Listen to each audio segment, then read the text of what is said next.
Rewald. Umpire holds the ball aloft. A deafening roar greets the players as the game is about to get underway. The bounce is straight up. It's a beauty, and Blake gets his hand to it, but it comes underfoot. Little toe poke comes to Cochin. He gets the ball out wide. Jackson, hand pass back to Delidio. Standing start. Spiral ball to centre half forward. No mark. Ground level ball to be won. Just about flung out by the Tigers. It goes up past Revolt inside the 50. The hand pass to Cochin. Revolt kept on coming. Jack snaps for goal and misses to the near side. Gets the behind from about 30 metres out. Tigers first on the board. The speed of their handball was quite incredible then. The ball had hardly, if actually settled on the hand before they flicked it out 4 times. Great stuff. Graham on the kick in, played on, got dragged off his kick at the last, so it flopped 35 out from goal. Gwilt has a little fumble out near the boundary. He'd be happy to see it over, and over it goes. Good pressure from the Tigers. There's an energy about them. 50 out from their goal. Marich and Blake. Marich got the tap. There was just a little byplay off the ball, and it's going to be Jones' free kick for the Saints. He'll use it as a hand pass to Goddard. Down the broadcast wing he comes. Kaczynski's in front. Griffiths reaches around, makes the spoil, puts it back out of play. Adam Whites. Gerard, Jones started on the wing for that centre bounce, but then went straight to Cochin, and it looks like it's a head-to-head battle all night. Jones to shadow Cochin. Good to see the Richmond players come to Griffiths and pat him on the back for that terrific spoil. Blake wins a hit out, the centre bounce, or the throw in from the wing. Ball comes to Jackson, the ball pinned to him, and the umpire will bounce it. And Chris, it looks like Stephen has gone to Delidio as a direct and opponent. I didn't think they'd do that. Marich wins this one, but it's sharked by Jones of the Saints. Hurriedly onto the left boot. The kick up towards half forward. Grabbed by Newman for Richmond. Back he goes with the hand pass to Rance. There was a push. Newman, after he got rid of the hand pass, was pushed down and will take a free kick. That's against Ahmed Saad.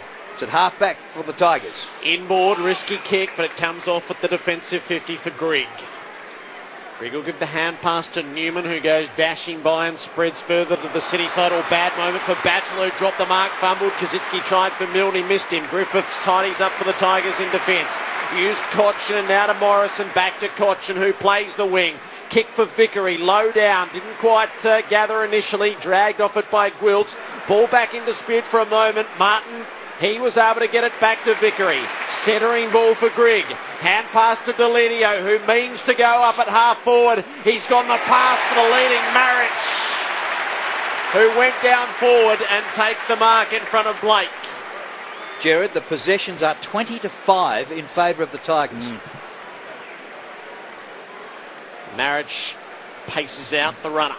Well, they're taking initiative, aren't they? Newman, his 2 kicks were duress kicks, didn't come off the boot all that well. One just got there and they recovered the second one, but that's creative. Ivan Marich, 40 metres out from goal. He's put it out across the face and hits the behind post on the full. So nothing. Gee, that's disappointing for the cult figure. Pass comes in short and the hand pass back, and it's taken in defence by Simpkin, up short of centre wing. Tigers a chance again. Rance gathers, gets the hand pass to Marich, back to Tuck. Left foot standing start, a spiral ball to half forward. It's all Richmond here. Mark taken by Jake King. Hand pass off to Grigg. His pass to Jack is magnificent. And Revolt takes the mark 30 metres from goal. Well, they can't get a look at it, Chris, can they? They've had about 2 clean possessions, St Kilda, and the energy, enthusiasm, aggression, and the creativity. Terrific kick then. Absolute ripper. Revolt, reasonably similar spot to where he kicked it behind from a snapshot earlier on. Goes for goal. The drop punt looks pretty good, and it goes for the goal. Yeah, I just one comment, Chris, is that Grigg, and they had made the swap. Can't think of the Carlton guy who was on the end of that swap, who played Collins, wasn't it? Collins played last week. Grigg's kicking was always, even though he's a left footer with a reasonable looking technique, he didn't distribute the ball well. Now he put his head over the ball. Jack came at him hard, and Jack did not have to hesitate left or right, or just go. He went straight through it, and it hit him perfectly. And Grigg's game's gone to a new level. Never any doubt about him winning the ball, carrying it, and the energy he's got. But his disposal was questionable. That was a great kick to give to Rewald at the start of the game, and Rewald did the rest. 15 Richmond players have touched it, and only 6 Saints thus far. Domination early by the Tigers. They've got a goal to show for it. Marriage down to Martin, another centre break. The kick lands with Edwards. Hand pass to Martin on the follow-up. He links up with Delidio, takes the shot. It's at the right post. It went the wrong side.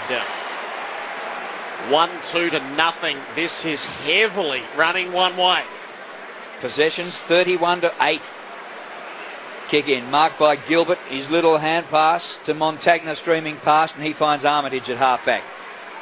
Half distance pass up to Nunes. Back to Gilbert. Long ball off the left. Beautifully delivered, and Milne marks on the 50. He's a fair way out and about 8 strides in from the boundary line. Roll the way to the goal square and just across the face, and misses to the far side through for a behind. The Saints' first score after nearly 6 minutes. It's Richmond 1-2 to 1 behind. Newman's on the kick in for Richmond. St Kilda are well set against them. It'll have to be a long kick beyond the defensive 50 with Marich as the target. There's plenty to fly against him, including Vickery.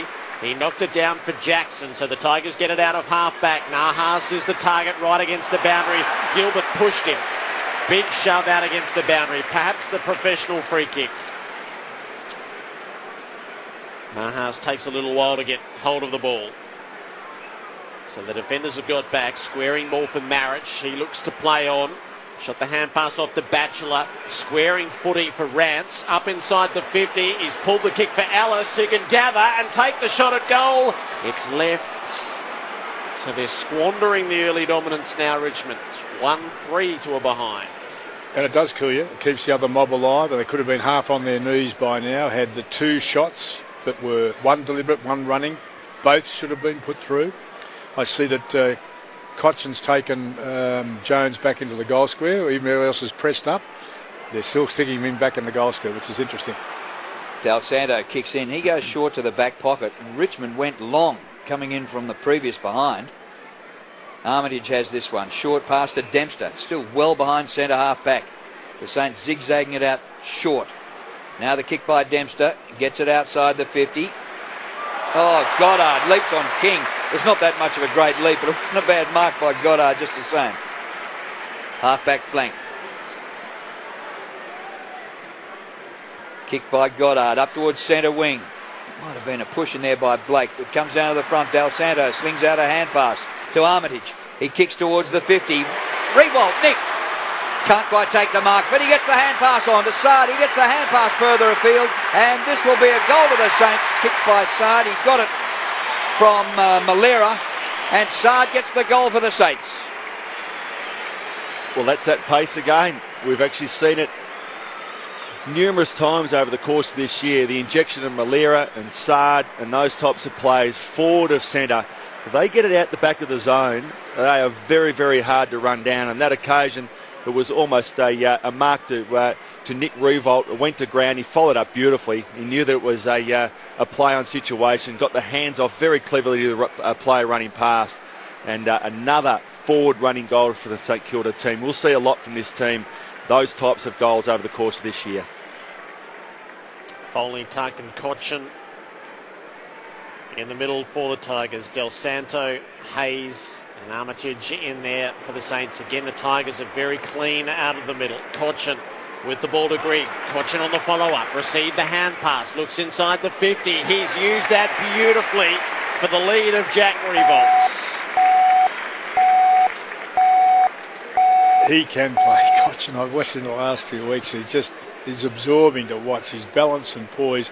He came out to go on his left foot to swing into the forward line. He just saw out of the corner of his eye Blake on his own on the wing. Just reversed the kick around outside the grid. It was just a super skilled effort to get it there. So the digits of 50 painted to the left. Jack Revolt steady with the approach. The kick drifts away. A sense of lament amongst the Tigers fans as they register 1-4 against 1-1 for all the domination that they've had. Whitey? Cochin off for his first break. Jones also comes to the bench, but Jones was really struggling. Cochin's had 6 possessions already. Here's Lenny Hayes going for a run up towards the wing, and what a pass to Nick Revolt, who marks on his chest 60 from goal. He goes for the pass, beautifully delivered, and Saad, the goal kicker, has taken a mark about 40 out. You can set up as well as you like.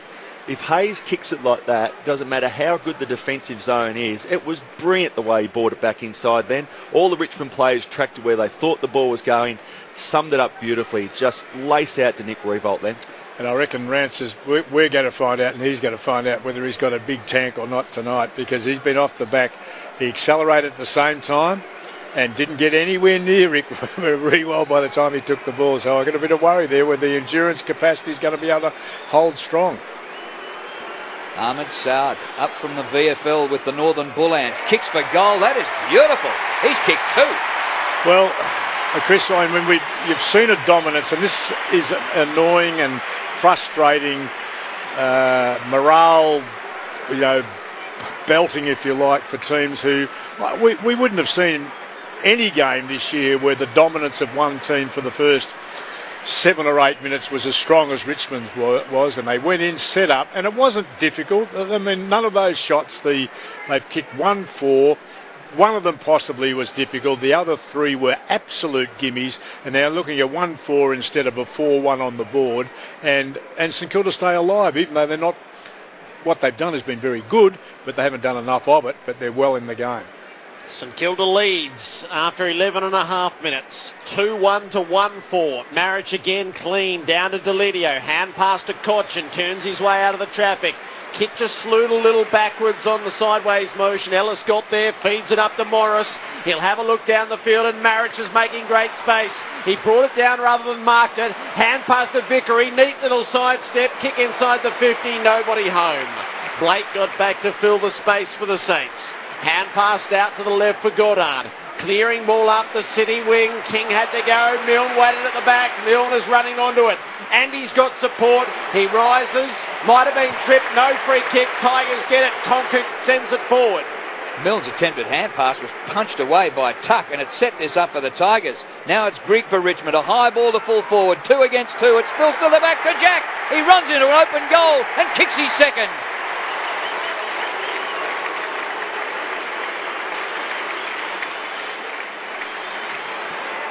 Tigers regain the lead, 2-4 to 2-1, and Jack Revolt, in the absence this week of Hawkins, who's injured, is the leading goal kicker in the competition. He's gone 1 ahead.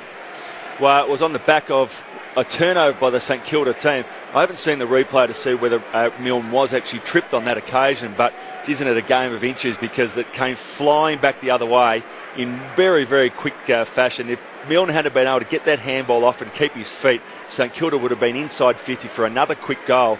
Goes back the other way. Gee, well, Not only was he tripped, he was kicked. I think there might be a bit more in that, Jerry, by the looks of that. That's a staggering miss in open play. King just kicked him around the ankle. Tuck will get it out of the middle with a fly hack out to Jackson. Hand pass to Cochin. Richmond back inside the 50. Martin was the target, didn't hang on. Jones is under siege. They all got hold of him. He was buried under the pack.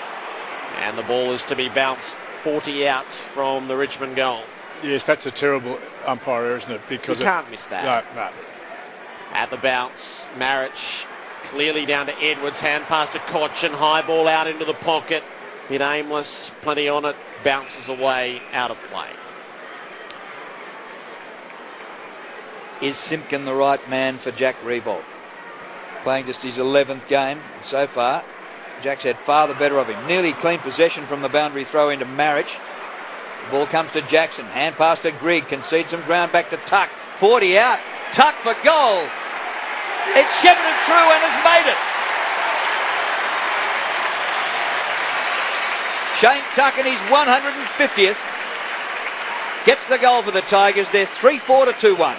The dominance of one man, he's been responsible in the chain, I reckon, of all the scores, points and goals so far has been Cochin. I mean, he's certainly got Jones as his tagger, but his creativity in the middle and going into 50 has been absolutely superb.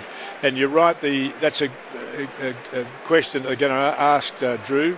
Is this young bloke the right bloke? And that's one of their problems, I suppose, with Fisher and company not available at the moment. Their structure's a bit limited in terms of tools. A ruckman out and a Blake having to play on the ball. Codgin's had 9 in 15 minutes. Vickery goes into the ruck and Kaczynski's able to get the tap. He wins it down to Stephen. High ball to half forward. Batchelor had the play. He dropped the mark. He's under siege from Malera. Ball is to be won at ground level. Stephen again for the Saints. Put it up to full forward. Rance, though, took the intercepting mark. Hand pass to Foley. Vickery's getting involved early. Had tried to steer the kick around the man charging at him. Ray smothered. The ricochet came to Montagna. Straight back inside the 50. And Malera takes the mark for the Saints. It's a sign of confidence in a player, and Vickery's confidence at the moment at AFL level. It's just at that point where you're just not confident in anything that you do. You're questioning whether you've got the confidence to actually make handball targets work, or whether they're kicking targets. And on this occasion, there was another error from Tyrone Vickery. It was a haircut that did it, Granty. Terry Malera runs to the 50 for a long shot at goal. It's right off the boot and stays errant. They're down by 8 points. And he needs a bit of a kick in the backside, because two of his mates got clean halfway between where he kicked it and the goal, and he ignored them. He went back. He has to kick the goal in that too. Look out, Griffiths is kicking in nearly to the circles in the middle of the ground, but Kaczynski read it beautifully and tumbled back to take the mark. It comes back just as far and as fast. Malera up early at the back. Milne running out of room, and he has a fumble, and the ball spills off his hands out of bounds in the forward pocket. Was a big kick, Drew. Was a big kick. That's going to be exciting. Well, it didn't come off that time because Kaczynski was good enough to read it, but it is exciting when you can kick it half the length of the ground. Kaczynski in the ruck this time. Takes clean possession. Clears the pack. Comes Richmond's way. Hand pass to Tuck. Down the line. And kick round the corner. Didn't go round the corner far enough. It's going to be a throw-in. Didn't go out of bounds on the full, says the umpire. It was out before it was kicked, and it comes back to the 50. So we're on the 50. St Kilda into attack. Tigers lead 22-14. At the throw-in, Kaczynski went front position. It came the way of Batchelor, though, for the Tigers. He shot the hand pass off to Edwards. Grigg. Ellis put it to nobody in particular. Nick Revolt almost got it. Griffiths came up with it, and Ellis broke the lines. He dashed straight through them at half-back. His hand pass wasn't great, but Marich is there to receive it.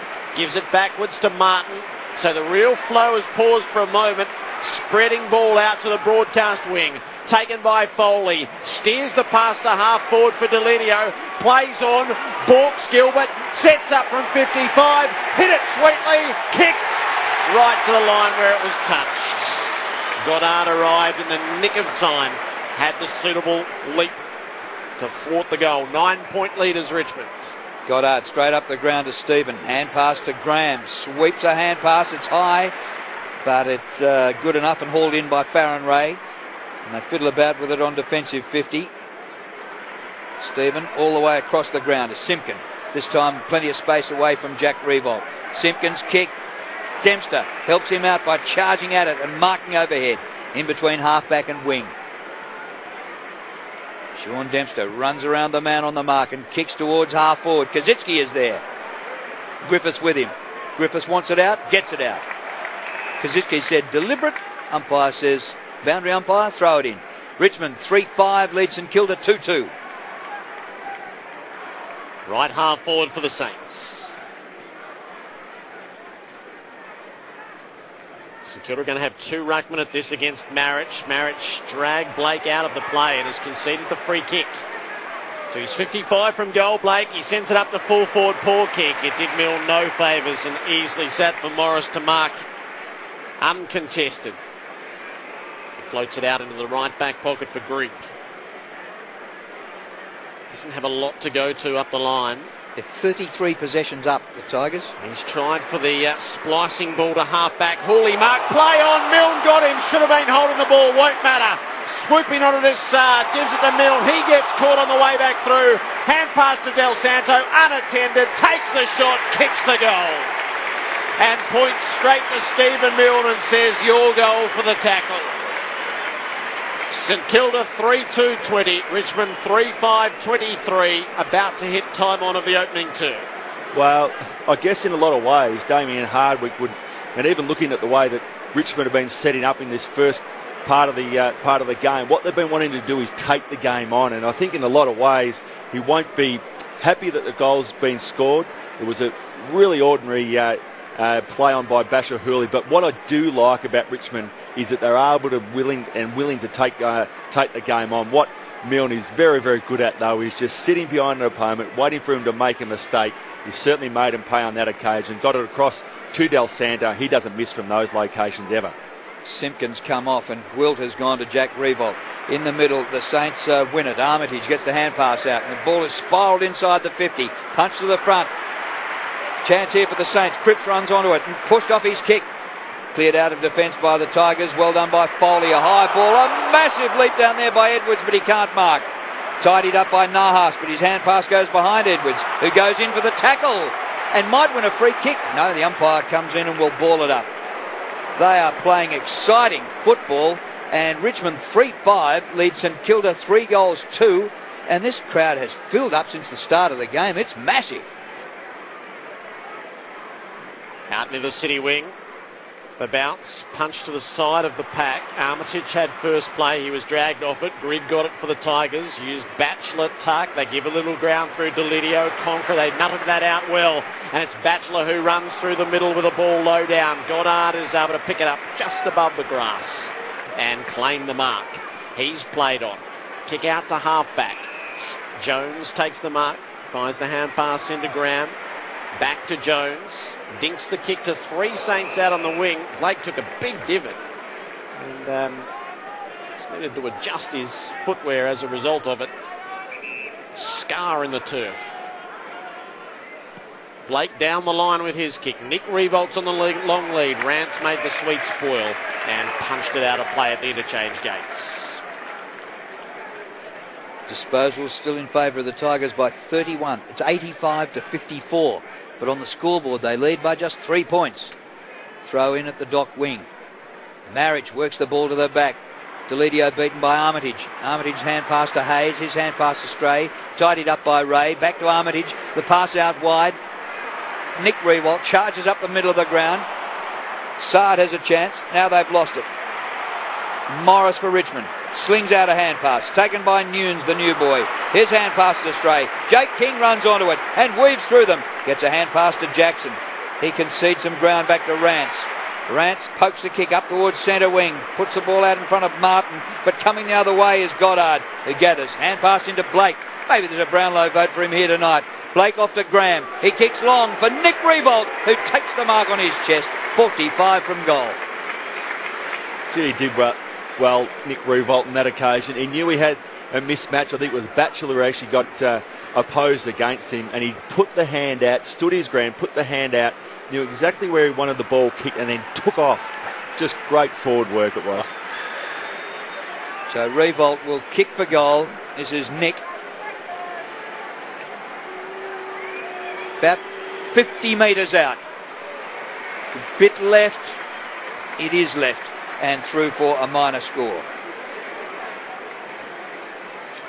You're right, Chris, and young Batchelor. Where do you get that run from? Richmond by 2 points. Delidio marks the kick in. 30 away from the defensive goal. Foley has found some space at true centre half back, and Marich has run down the field. Foley didn't initially see him, so that option has dried up, and he's looking for another one. He tries the short ball as Vickery came on the lead for him. He'll put it on the right boot, spread out to the wing. Edwards. And he'll look up to the forward line. Jack Revolt's got a one-on-one there against Dempster. He stayed a little shorter than that for Jackson. If he looks up, Jack's still got this one-on-one. He goes leading out into the pocket, and Jackson puts it right on the breastbone. He is wide out, having kicked 2 goals, 2 in this opening term. Jack Revolt, his most difficult shot so far. Will come from the boundary, buried in the right forward pocket. 40 metres out from goal. He's hit it reasonably well. It hooks away late. And it is a behind. 2-3 for him. The Tigers up by 3 points. Won the Coleman medal 2 years ago. and has taken the lead in the award for this year.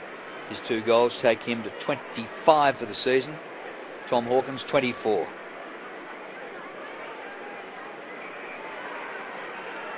Simpkin hesitates, but now kicks in and gets it outside the 50. Gilbert drops a mark, so he lets him down. Here's a chance for the Tigers. Martin's in there, gets a hand pass out. Floated hand pass comes to Tuck. A hurried kick right to the goal line and juggled by Jack. Play on, said the umpire, and gone into the behind post, and is going to be a throw in. Richmond back into attack. Well, they lead by only 3 points, but I'm not sure how come the margin's that narrow. Marich took front position, trying to find a teammate. Del Santo got in the way for a moment. He was dispossessed. Jack Riewoldt went to ground with the footy. He releases it. Marich is stripped of it. Graham has a little paddle up in the air. Tuck sweeps through. Hand pass to Foley. Here's the shot at goal. It's a hook. It's a further behind for the Tigers. 3-7 to 3-3. They are bombarding. But astray. Montagna kicks to himself. And then the hand pass out. Gilbert's kick up towards centre wing. Comes off hands. Grabbed here by Sard. The hand pass into Ray, who has a bounce. Gets to half forward, nearly to the 50. Kicks long for Nick Riewoldt in the goal square. He comes from behind. Can't take the mark. Rover wanted in front. Rover in front of Kaczynski, gets one high and will have a shot for goal from right in front. Well, that amazed me when we talk about the 3 quick smalls they've got now. The ball's gone in to 2 talls, and there wasn't a small in sight. They've gone up, come to the ground, and Cozzy's had to do the groundwork as well and got jumped on. Where were the 3 littles they got running around? Oh, they just couldn't get back. And Rance saying to the umpire, have a look at the replay. How did you pay that? Unfortunately, the ump's not going to look at the replay and change his mind. Justin Kaczynski right in front to put the Saints in front. Oh no, he has missed it, and listen to the cheer squad of the Tigers right behind that goal. There is justice, they say. Well, the sand that came up from his boot when it hit the grass, he's got to replace his divot out there. He's kicked the ground. Really does. How can you miss from well, there? That's right. A league footballer, professional footballer should never, ever miss that. He's played that like a bunker shot. All the sand before he got to the ball. Long kick in from Griffiths. Jackson decided to punch it on, hoped for King at the back, but he was against the boundary when he took possession and worked over by Blake. Griffiths' kick-ins are fantastic, but is he becoming a bit predictable? He's long every time, but it's very long. Left half forward for the Tigers on the throw-in. Marich got the tap and Cochin comes up with a clearance. A kick beyond halfway. Martin was clever. He knocked it to Nahas, tucked it under the arm. Kick long for full forward. Now Gilbert's going to beat Delidio back, and he gathers in defence to Saint. He's looking for support on the way out. He kicked it for Stephen. Gathered the bouncing ball neatly. Down the wing he goes. A little slap away by Batchelor was good play to avert the movement down the field, and Cripps just not quite tall enough to pull that in. It's out of bounds. Well, this has looked like the match of the round all along, and it is living up to it. 25 plays 22. Exciting brand of football under the roof. Throw in comes to Lenny Hayes. He gets the hand pass to Stephen, who cops a high tackle and will take the free kick. It's against Jackson, who aggressively stands the mark. Stephen a short pass, and Blake has taken the mark. He's getting a fair bit of it. Taken 3 marks. Back he goes to Del Santo. And further back to centre half back to Graham. Hand pass to Dempster. On defensive 50. He does a U-turn and comes back to Del Santo. Still at half back. Del comes out wide. Blakey's got it again. If they keep playing around Jason Blake, he might get a Brownlow vote and break his duck. There's a beautiful kick to Hayes. Hand pass to Montagna. High ball to half forward. Kaczynski's in front. Griffiths the spoiled. Kaczynski tracks the ball at ground level. He did manage to get through and work out some sort of kick. Sarda's outnumbered. And Newman just leant into him and took the neat mark in defence. Tigers skipper, with not a lot of time left in the opening term. It's a piercing ball out to half-back for Grigg. He threw it on to Morris, who hit it at full pace around the wing. Low ball up to half-forward. Vickery took it on the bounce, turned into trouble, got the hand pass away. Martin's against the clock, and the clock beats the Tigers. The hand pass to Nahas would have opened up the shot. Not to be. They do lead, but they haven't taken full toll, Richmond. 3-7-25 to St Kilda 3-4-22. Jack Revolt 2, Tuck 1, Sard 2 for the Saints, Del Santo 1. So it's Richmond by 3 points at the first chain. Cochin 10 possessions, Grigg 10 possessions with 6 marks, and for the Saints, Armitage and Goddard lead the way with 7. Richmond by 3 points. Into the second term we go. Marriage takes it cleanly out of the ruck, bounces it up beyond the 50, but Goddard meets it on full flow. He kicks out for Sard, who's on a long lead. Attacking side of the middle. Malera wanted it short, so did Stephen.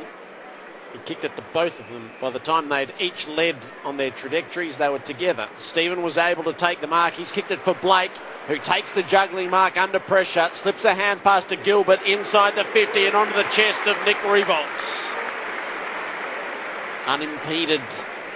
Oh, beautiful kick by Gilbert, though. I mean, he has had capacity to spray them in the past, and you hold your breath, but it was magnificent. Hardly went above body height, and he was totally at max when he took hold of that Revolt. Beautiful hands on the finish. So he missed his set shot in the opening term. Slight angle to the left, 40 out. This is away to the right, and getting further and further away on its passage to goal. It is a behind, though.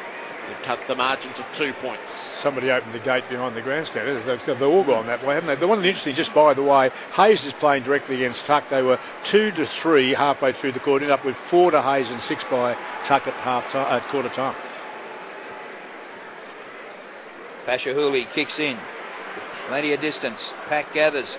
Comes to Jack Revolt well up the ground. Little hand pass away to Edwards, and Edwards under pressure kicks along the line and bounces it just inside the boundary line, takes a leg break and goes out in between wing and half forward. So quickly have the Tigers brought it in after Nick Revolt's behind. Richmond are allowing Goddard to be that plus one in defence. I don't like that move at the moment. No, neither do I. Van Marich wins the tap, but it comes down St Kilda's way. Blake gets a hand pass away to Ray. Kick to half forward. Rance this time has a win against Nick Revolt. Gets the hand pass back. And now Batchelor slings out one wide. Conker, beautiful pass out of defence. Mark taken by Jackson at right half back for the Tigers. It's 25-23, Richmond by just 2 points. Jackson's kick's a wobbler, and it's getting down towards the boundary line, and it's going to go out. Against the runner, was it, Whitey? That's exactly right. Paul Hudson was too close to the ball, so a free kick's been given to Basher Hooley as a result. Good call. So here's Hooley on centre wing to take the free kick for the Tigers. It's a bit stiff. The kick shouldn't have got anywhere near the runner. You could almost sort of milk a free kick with that. Hooley long inside the 50. Marich flew, couldn't take it. Jack Revolt hand pass to Vickery. Didn't quite know what to do, so he lobbed it up to the top of the square. It was a poor decision because Gilbert was the lone man back. He sends the Saints out to the right. Grigg flies against Ray. Tapped it down. Gathered. Grigg pulls the kick inboard. Jackson waits underneath. He had to wait too long. He fumbled it. Foley got it off to Edwards, who rolls it home for the goal. All's well that ends well. First of the second term goes the Tigers' way. They lead by 8, 4-7-3-5. Was it Jackson who got the wobbles up, was it? Yeah. Jackson got the wobbles up, and he wanted to dig a hole and get in it. Fortunately, the ball stayed alive. I mean, it was a great kick. Grigg, wasn't it? Came back inside, had a good look. You'd be tempted to have a fly. Did the team thing, set it up, and took it. It did stay a long time, Jared. Your call was right. I wouldn't have liked to say it. I would have grabbed one of my teammates and put him there and run away, I think. But it was gathered on the ground and put away unexpectedly. It just fell out in the open, and it became a very easy goal in the finish, one that they need. They don't want to think about it too much, Richmond. I think they're far better when they play on and do the initiative and stop to have set shots, and that's not in this game plan. We just get on with it. So the Tigers lead by 8 points. Marich wins the hit out down to Delidio. Hand pass for Tuck, who gathers the bouncing ball. Off to Grigg, who's been dominant. Away to Hooley, who kicks wide to Jackson on the city wing. He reaches the bouncing ball. He's cornered there by Goddard. Kick only goes about 10 metres to Jake King. Ridden into the ground and a good tackle. The ball's pinned there, and the umpire runs in and says, "Give it to me, I'm going to ball it up." It's Richmond 4-7, leading St Kilda 3-5. Hope you're enjoying the broadcast around the country on Grandstand AFL. At the stoppage, Marich tried to gather it at ground level, having tapped it there. Blake disputed it with him. A few bodies piled in. Delidio tried to bullock his way through, lost the ball in the process. It's a mess as they try to figure it out. Cochin's the last man to hold it before the umpire comes scurrying in. Matt Stevic. He's with Sam Hay and Simon Meredith tonight. Out on the City wing. Blake tried to take up position against Marich, and in doing so, he put a hand into the throat. Marich's free kick, hand pass to Hawley, who was hot. Gave it off to Grigg. High ball to half forward. Jack Revolt waited underneath it. Big spoil came from Dempster over the top. The ball is in dispute. Knocked away by Gilbert. Heavy collision. Tuck and Armitage both went to grounds. Won by King. Off to Conker and Batchelor. Hand pass to Jackson, who has another fumble. So too does King. They keep buying trouble. King rose from the turf and had the ball knocked away from him. There's a whistle in all of that for holding the ball against Jake King. Saints with the free. Del Santo comes across the ground. Gilbert marks. Hand pass to Gwilt. Oh, it missed the target, and Gwilt had a big fumble. Gilbert in to help him. Richmond should come out with the ball, but it is overrun by Griffiths. Grabbed by the captain, Newman. The hand pass out the back door comes to Conker. His kick to half forward. Martin in front. Can't take the mark. Held by one arm by Dempster. He recovers Martin, and his kick slews off the side of the boot and is marked by Jones of St Kilda on defensive 50. We don't often see that, Chris. There were 5 handling errors by 5 different players down in front of us. They just couldn't take the ball. Wasn't as pressure was on, just couldn't pick it up. Clint Jones draws a man. Fires away the hand pass to Gilbert, who sidesteps Edwards and kicks to half forward. Milne leads the race. Gets the bouncing ball inside the square.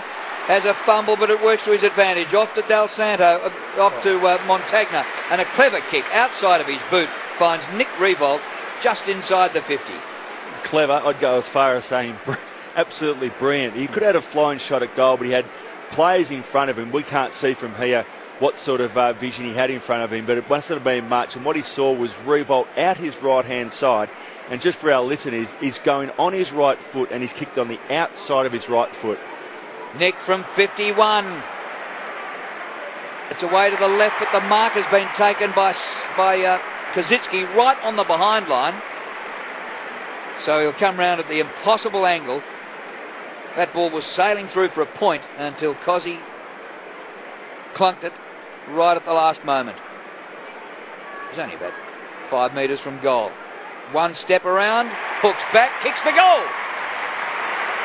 Well, it was a good mark of the finish. He had to hold ground, but a smaller opponent faced out of the ground, showed everybody where he was running. I reckon they would have done that 3,000 times in their sleep and their training with that.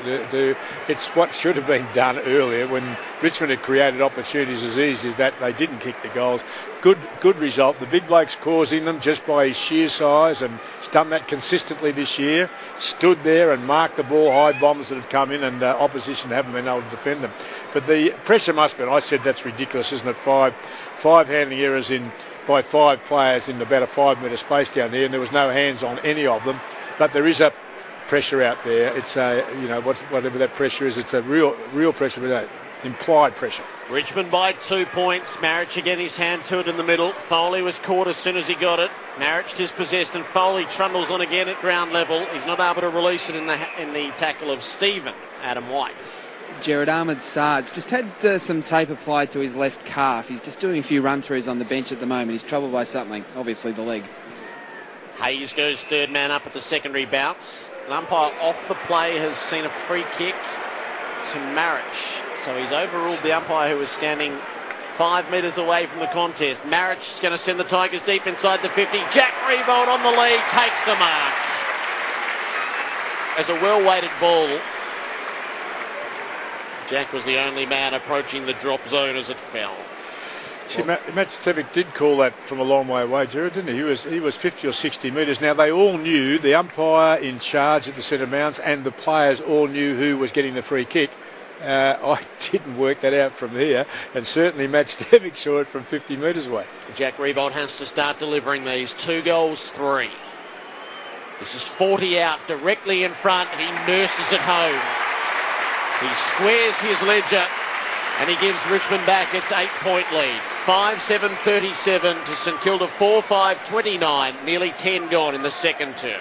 ask you the question, Chris? Is the tempo just been diminished a bit with Richmond? There's a bit more thought, a bit more method, rather than the hustle and bustle and just immediacy?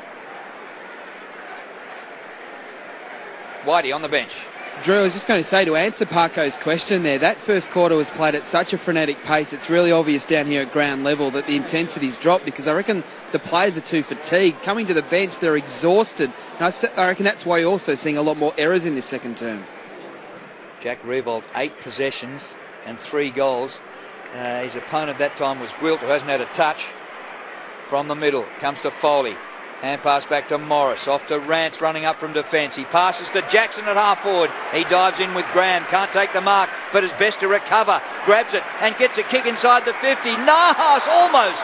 Can't quite take the mark. Gilbert back there for the Saints. Hand pass in. Oh, that's a dangerous kick out of defence, but Stephen makes it good and dives in and takes the mark close to the ground. That kick coming from Simpkin. Stephen, hand pass to Del Santo. Off the left to Kazitsky, through his hands under pressure from Rance. Tidied up by Ellis, well played. Short pass, Ellis gets it back from Foley, from 50, but the kick for goal misses by 40. And just about to the second tier of the grandstand. Out of bounds on the full. It's taken me 20 minutes to work it out. I'm not coaching well tonight, but I think Newman's the +1 for Richmond at the other end. It's taken me a long while, Chris. Sorry, I have been looking but couldn't work it out. Simpkin at the restart from the back pocket as far as he can for the Saints out of defence. Kazitsky swiped it onto the back of the pack. Was a good play. Jones first, then Armitage off the ground across halfway. Rance leads Nick Riewoldt. The Saints skipper tumbled over the top. Rance rose, hand pass out near the boundary. Foley takes it. He gives ground with his hand pass to Batchelor. The inboard kick was a good one for Tuck. Hand pass to Ellis and they're away almost.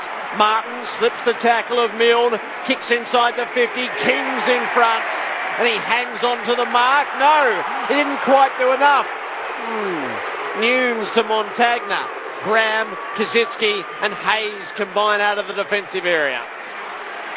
And Armitage takes the mark near the back edge of the centre square.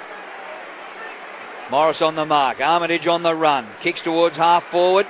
Sliding in as Grigg has had a terrific night. Comes to Cochin, who's been quieter this quarter, but he gives the old give and go and gets it for a third time from Jack Riewoldt. Off he goes to Newman. Hand pass to Hooley. Out wide to centre wing to Conker. Gee, they're working it well, the Tigers. Kick by Conker. Saints have the numbers. Simpkin puts a spoil on it. Comes to Armitage. To Montagna. He's run down from behind by King, but gets the kick away. And Graham marks at centre half back.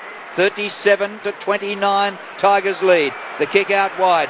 The mark taken by Sard. He kicks towards half forward. Use of the body by Milne to get rid of his opponent. Milne doubles back. Goes towards goal from 30 out. Kicks a glorious goal. That is the mark of a man who's kicked over 500 league goals.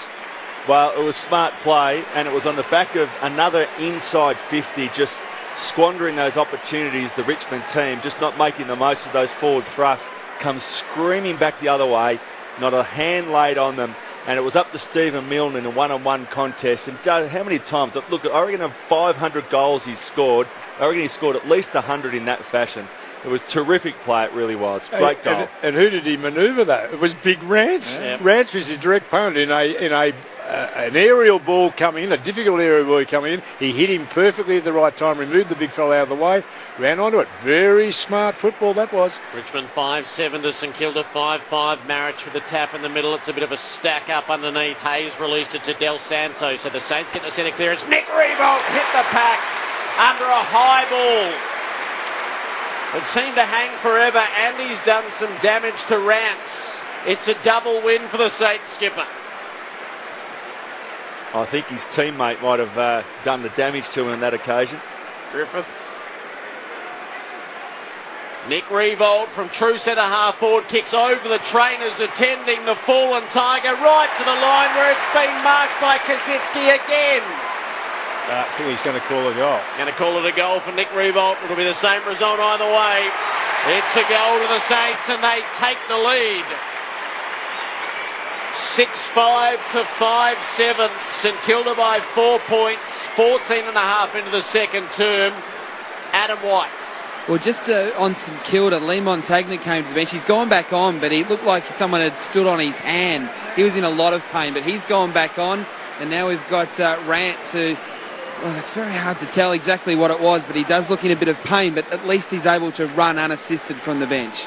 I think Rance, you're right, Chris. I think he copped one in midships from his own teammate. He's a very sick boy. He's been trying to vomit or vomiting as he's come off. He's been cleaned up with a little jet and he's been knocked over by the Boeing 747. It's been pretty tough stuff.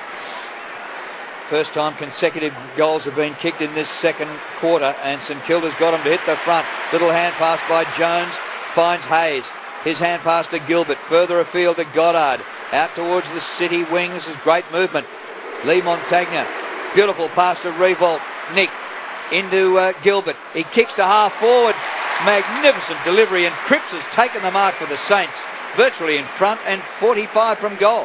Well, I've never had great confidence, Chris, in Gilbert. I must admit I've seen him spray too many and not drive the ball with a good trajectory through the air to give his mate in. But the two that he got over the top and into, that one was over the top and into space without losing any of its power.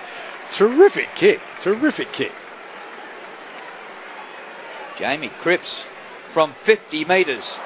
Got the distance easily, but gave it a big hook and missed clearly to the left for one behind. Adam White. Drew, Alex Rancey's okay. He's vomited, which is great, having right in front of me, but he's able to get to the bench. He's had a drink. He'll have another couple of minutes off, and I'm thinking he'll be right to go. Just reckon winded or something similar. Saints by 5. Griffiths short on the kick in. Foley nipped in to take the mark. He's been called to play on with Milne bearing down. Hand pass on the way out to Hawley. Over the top to Newman. Clears the defensive 50. Short kick for Marich. Just out in front of Dempster. Still at half back, Marich. Neat looking kick on that 45-degree angle inside the centre square. Hawley took the mark. He looks to play on. And again, the kick in is precise as Delidio presents it right half forward. He wheels onto the right boot and lets them down.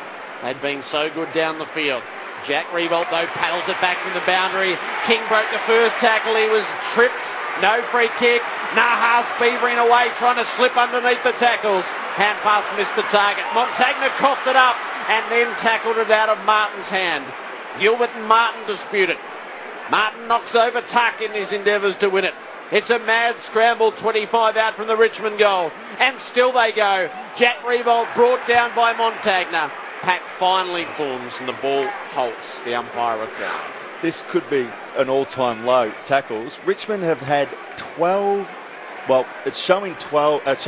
tackles for the game so far. That's extraordinary. Can't be right, sure. Bounce hit out by Grigg. Ball comes to Armitage of St Kilda. Little hand pass to Blake. Gets his hands free. Gets the hand pass up the ground to Ray. Floats one over the top to Malera, who goes to ground under Basher Hooley's tackle. Hooley's got the ball now. Contest at centre wing. Oh, that's probably in the back. It is. And Rance, having recovered from the little shadow to Nunda, has the free kick on centre wing. Kicks the ball back. Conker takes the mark. Further across the ground, Batchelor. Off the left he goes towards the city wing. They've worked this well. Morris in a bit of space. Now back inside the corridor to Grigg, who keeps on finding the ball. He goes long and high and says to Jack Revolt, mark that! And he did! Almost without, wasn't it? Almost without a lift. Didn't need the ladder. That is the mark of the night. Beautiful stuff. He's gone up without stepping on anybody. He's got a slight lift off. I can't see the St Kilda man coming in. So it might have been Blake or somebody coming in from the side. Jack for his and fourth. He's hung there to hold this. Is superb. Right in front. He's got 4 goals, 3. And nobody in the St Kilda defence has got an answer to him. Well, you called it, but you weren't sure were in the call that he could get anywhere near that. He was outnumbered 2-1, and it was set up on his head. He had to just leap straight up, which he did. Oh, it was the athleticism. I watched him in a grand final in Tasmania do that for the whole of the ground. It's the only thing he did, mind you. He didn't chase after or lead up or do anything else, but he just kept sitting on people's heads and kicked 8 or 7 or 8 for Clarence in the grand final. That was wasn't it, Chris, just a superb mark. It was a wonderful mark. I'll tell you, Tom Simpkin will be reviewing that tape. He got no body contact at all on Revolt, unfortunately. That allowed the jump to occur. It's Richmond by a point on that goal. In the middle, Blake probably won the tap. Hayes dispossessed by Cochin. Ball loose again. It'll come to Nunes for the Saints. Ray for the Saints. He got it up to half forward. Sard to Montagna. Chips it out into open space in the pocket. Rance had a fumble. Batchelor's there to tidy up though for Richmond. Looping hand pass out to Hawley, who took the tackle of Ray high. And it's a Richmond ball out against the boundary at left half back. Nobody stands the mark, so Hawley takes the invitation. Has a bounce, stretches out, kicks in the Jackson direction. Gilbert had the sit. He flew, but he dropped the mark. Has to win it at ground level. Hand pass to Goddard, who worked it away. So the Saints should be able to get out of this. Nunes has a couple of hand passes in the play. This one to Gwilt. Out across the face of goal now for Simpkin. He took his time. He took his time. And his kick is no good on the way out. Nahas stole it. Needed help. Hand pass to Ellis. Gives it out the back to Conker. Had numbers in the corridor. Kicked to the 50 instead. And it was good because Nahas stood underneath and took the mark.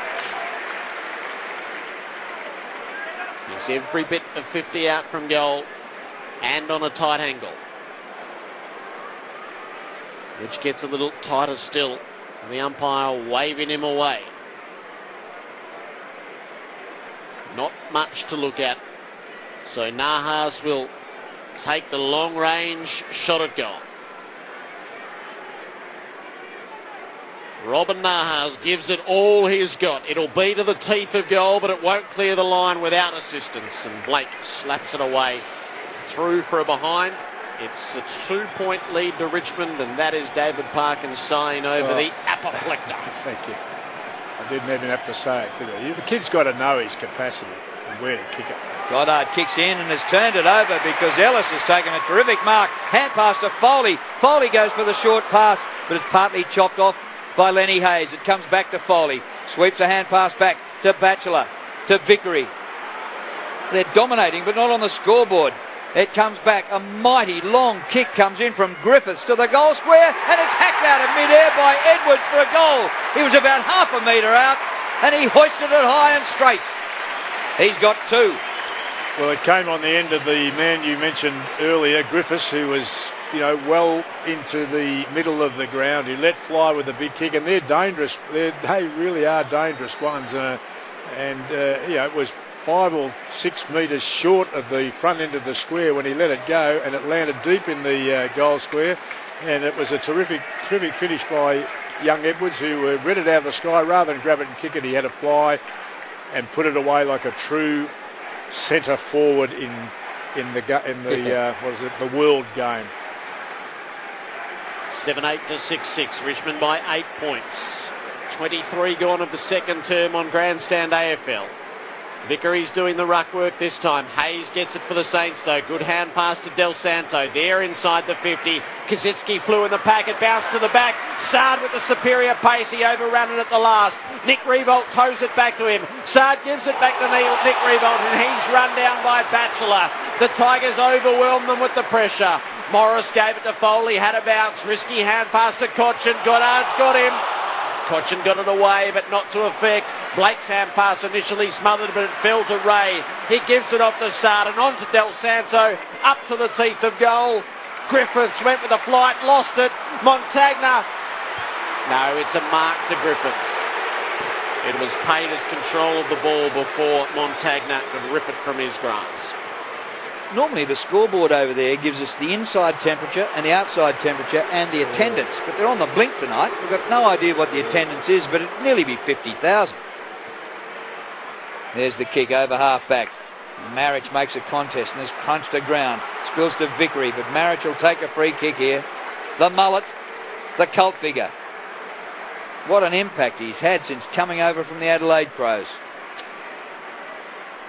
Goes for the short pass. Gee, it's not too good. Give Bloke a rap. Bumbles along. Tuck gathers, but his hand pass is chopped off by Armitage. Back he goes to Jones. Sweeps it wide to Goddard. Standing start from centre wing. Pass is good. Kazitsky takes the mark. Sweeps it into Armitage. Armitage off the left. A long kick. Milne in the goal square. Can't take the mark. But Sard is there to volley one through from half a metre out. So what Edwards did at one end, Sard did it at the other end. It's exciting stuff, isn't it? There have been some errors of pressure and handling and some skewed kicks, but it's been an exciting game. I've really enjoyed the tempo with it. And you talk about, I can't believe it's still about 9 or 10 tackles for Richmond, but they are pretty offensive in nature, aren't they? There's not much time to do the other stuff because we're so busy running the ball down and running to get it from somebody else that we're not probably working quite as hard when the opposition have the ball. So it's been a very... The scoreboard says it's 2 points, and the scoreboard's about right in terms of the difference between the sides at the moment. We've decided to have a video review of this with the ball back in the middle. Oh. I'm not absolutely sure what we're looking at because it's a goal. Well, the Griffiths mark down there that Montag, was it? Whoever pulled out of his hand, it wasn't a mark. He at no stage controlled the ball, so they were a bit stiff on that one.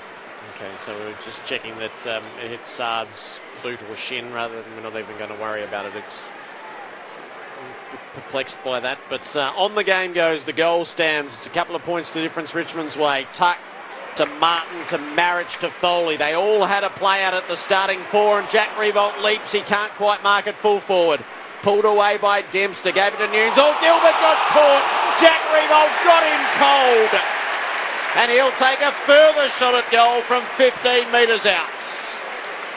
Well, this was the end of one of the best centre bounce structures and get out. That last centre bounce, the way that they manoeuvred the ball into the drop zone and manoeuvred out of the middle, just clean, crisp, everybody doing their role properly. And I know it was a end of a defensive mechanism by Rewald, but they deserved this. This was a fabulous setup, and hopefully Rewald will score the goal that was so deserved from that setup at centre bounce. So tackling hasn't necessarily been the highest priority, but Jack Revolt has earned himself this from holding the ball to goal. His 5th goal in the opening half.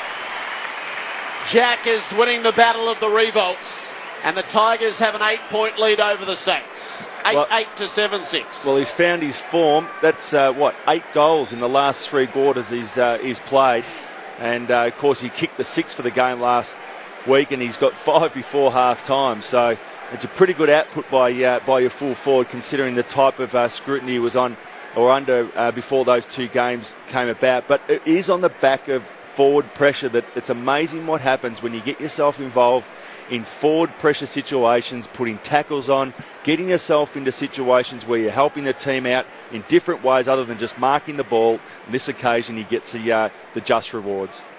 Marriage in the middle, bobs up a hand pass, which doesn't go anywhere. Saints come out with it. Hayes, a little hand pass, finishes up with Ray. He's kicked towards centre half forward, punch away by Nick Revolt.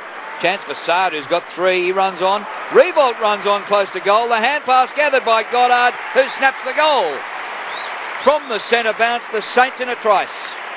Well, I can't say, Chris, it was the same perfect setup that happened in the previous centre bounce. It was a mess of forward thrust and grunt and physical bodies that got that into a position. Finally, Rewald, gosh, his ability to cover the ground and to get into contest and put pressure on is... He mightn't kick as many goals, but he causes a heck of a lot of goals to be scored by teammates as he did then. That was a terrific answer, a bit like the way the two teams are playing. One just a bullocking method and the other one flying on all arms and legs and things going in all directions. This has got every ingredient that you want in Australian football. The Houts are 21 to 3 Richmond's way. Blake takes this one out of the ruck and he kicks it up inside the 50 for St Kilda. Morris stands against the flow. Hand pass to Newman and the Tigers get it out immediately. A ball that carries beyond halfway. Nahas is going to beat Cripps to it. Hand pass to Edwards. Needs some support. He's dragged down by Ray, but he got it off to Tuck. Tuck puts Richmond up to the 50. They close. Vickery hit the pack hard. Gilbert got the crumb. Jack Revolt got him again. Del Santo got taken high. And that was impossible to miss. Well, St Kilda free kick, defensive 50. Adam White. It's a really good effort from Ahmad Saad. He's just come to the bench before and really noticeably limping, but he's still able to, be able to use his pace out on the field at the moment, despite being clearly not 100% fit. 2-point lead to the Tigers. Short passes marked by Graham for the Saints. He kicks it longer towards centre wing. Nick Revolt underneath it, and it allows Batchelor to mark for the Tigers. Saints fans, I think, thought that Revolt was interfered with. Batchelor goes back to his skipper, Newman, now up to midfield. Cochin and Martin share it. Once, twice, and again. Martin dodges and weaves. The hand pass to Deledio. Back to Martin. He went for the short pass. It's knocked down by Milne. Milne in a hurry recovers and spears a pass to Goddard, who's upended. And advantage taken by Montagna, and he finds Malera in front of goal. Malera marks, strolls in and kicks it and puts the Saints in front. Terry Malera gets his first goal, and St Kilda 9-6 lead Richmond 8-8. Well, it's the turn of events, and to my naked eye, what I'm seeing unfold here is just completely two ways of scoring goals. Richmond setting up well, they're full forward out of control with his 5 goals before half time. A much more traditional way of actually kicking their goals. They look more structured and set up in the way that they're actually kicking them. The concern for Richmond is, and the reason why St Kilda have now got 9 goals, is they're on the back of open space and lack of pressure being put onto them with the ball carrier. That's another running open goal towards goal with no one around them, running into a goal square situation. St Kilda by 4 points, bit of a muddle in the middle. Stephen got a kick out there toward the wing. Jones and Deledio lead the chase. Jones overran it. Deledio took advantage. Hand pass to Tuck. Forward of the play now to King.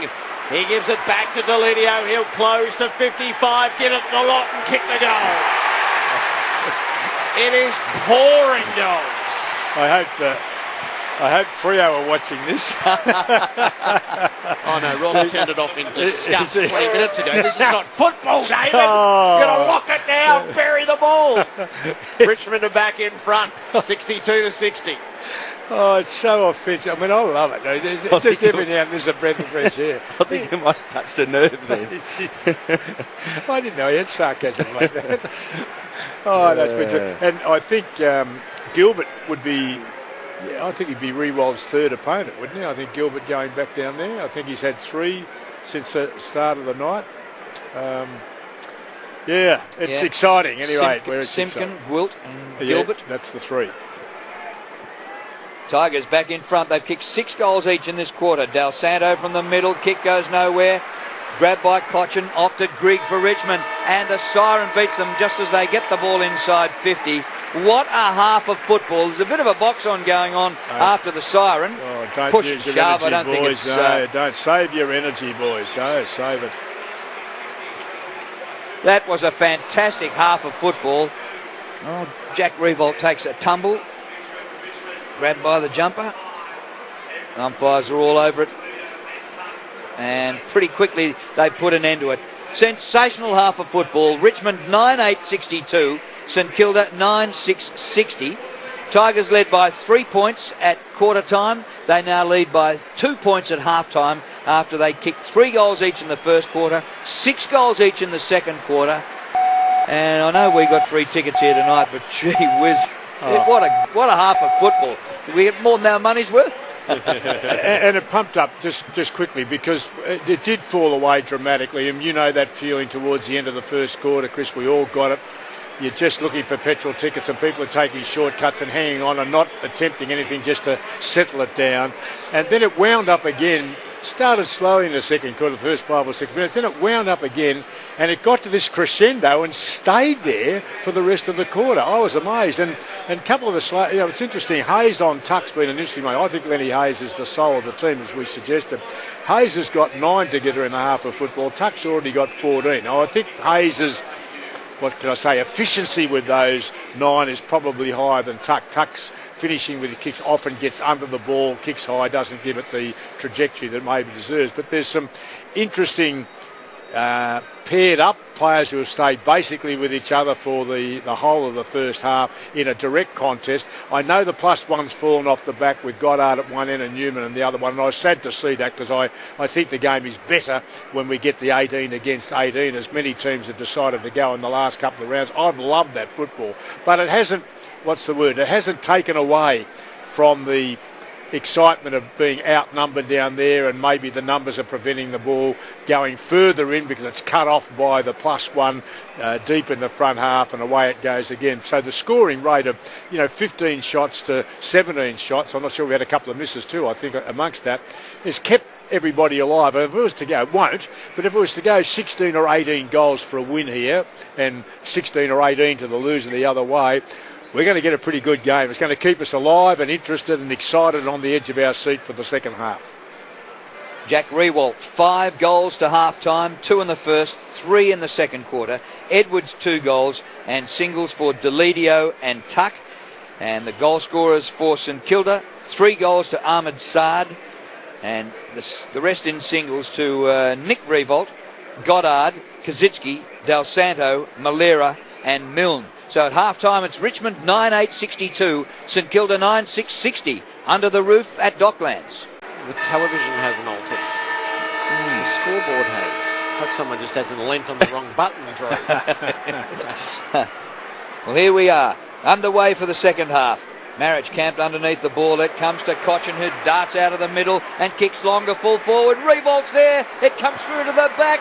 And a chance for Jackson. He gets to Martin. He gets to the ball, but he was running out of room and going over the behind line, and all he could do was score a behind. They took it off and put it straight back on. It actually has been scored now. So the behind makes it the 3 points difference. Unusual start for the second half. The Saints have bursted out of defence here. Ray up to Goddard. That was to reach half forward, and he's put it out in front of Nick Rewalt, who's marked the best part of 53 metres out from goal and against the boundary on the left. And with not much doing inside the 50, Nick is going to chance his arm. He's kicked 1 goal, 2 so far. No, things have opened up inside the 50, but he missed the target. Armitage made the space and he lobbed it over the top. It gives the Tigers a chance to run it out. A series of hand passes. Rance gave it to Foley, who did a veering run at the defensive 50, kicked it low down to Edwards. He'll centre the ball to Conker, and the Tigers should be able to open up. Conker needed to look forward, instead he looked backwards. Gave it to Newman. Kick up to half forward. Martin in front. Conker stayed in the play. He's onto the loose ball. He's feeding it backwards again. Newman to Martin onto the right boot. Kick up to full forward. Jack Rewalt comes out. Couldn't mark. Graham gets hold of it. Hand passes into the pocket. Set Newnes a task. And a chance for the Tigers. The hand pass comes to Nahas, who snaps across his body and has made it for the goal. Nahas goals from 35 metres out in the pocket. It came off. I've watched Martin very closely tonight. I'm not sure he's got the greatest tank. He's a power runner, doesn't get up and down the ground as much as he should, but gosh, he's very good in heavy traffic. He's got great awareness. He was in the process of tracking a ball into his hands from a handball. He was under pressure, wasn't going to take a mark, and he was able to be aware prior to that he was under pressure and moved forward and sideways before he actually took possession of the ball. Was able to do so. I thought that's genius. And Nahas to put the finish on. This is what Richmond weren't able to do early in the game in the first quarter, which actually nailed their opponents. Let's hope they get a good result from the hard work they're doing now. It's Richmond by 9 points. Marriage cleanly down. Foley had a fumble. Cochin got it to his boot. It will roll up to centre half forward. Newnes has it this time though in defence for the Saints. He used Jones. The kick on the way out from Dempster was smothered though. Tuck chasing the ball that he did smother. He works the hand pass up to Deledio. Richmond have got options at the 50, and the best of them is Nahas, who marks, plays on and kicks his next behind. Oh, that's a bad miss from 25 out with no pressure. He should have doubled up. Instead, it's Richmond by 10. Great work by the 150 gamer and Shane Tuck too. Second, third effort gave them a scoring opportunity. Wilt kicks in short. Montagna takes the mark deep in the back pocket. 70-60, Tigers by 10. Montagna puts it up in the air, and it makes the spoil possible for the Tigers, and it comes down to Delidio. Hand pass to Foley, short pass out in front of goal. Cochin it to the full stretch, can't haul it in. Oh, but he evades them. Hand pass to Grigg, off the left, Grigg to the goal square, and it is punched away in defence by Graham, and it is out of bounds in the forward pocket, and we get a throw in. Cochin, a ballet dance. Oh, it was, wasn't it? He was running at the Blake as he picked up the ball. He was able to pick it up and go away from the Blake. He was just had to keep running straight at him. That was incredible. Marich in the ruck, works it towards goal. The whistle's gone. It's going to be a free kick to the Saints to relieve the pressure. They're under a bit.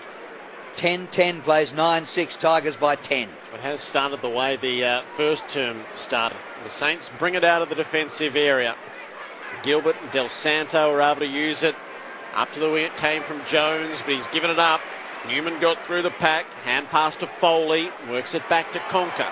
Looking for the right option up ahead. Couldn't find it. Took them on. Tackles came. Had to give plenty of ground to Rance and further to half-back for Morris.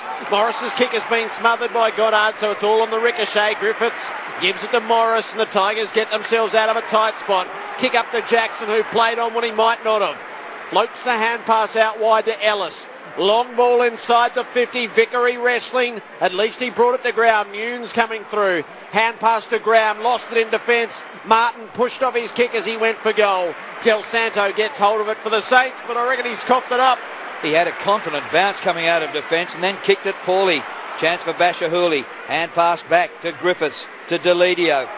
Jackson spun in the tackle. He's holding it. Holding the ball, free kick to Graham. Advantage comes up the ground, quickly taken by Lenny Hayes. Kicks out wide to Malera, in space. He cruises inside the 50 and pokes to the goal square. Milner's there, but a spoil by Rance. Getting back in the last line of defence. Gets a knuckle to the ball and concedes it behind. I don't know how you saw that, Chris, but he just had Rewald came at him originally, just had to get it to him in front. Good, strong kick in, marked by Tuck, well clear of the defensive 50. Had a look at the options to his side and decided to advance the cause for Vickery on the hard lead. He's inside the centre square. Saints have pushed back hard, so Vickery's going to kick it really into no man's land. Nunes had to wait underneath. Cochin made the spoil. Ball to be won at ground level. Nahas winkled out a hand pass. Jack Revolt tried to punch on it. It was cut off by Blake. He combined with Gilbert. Back in dispute with Nunes doing all the heavy lifting out against the boundary.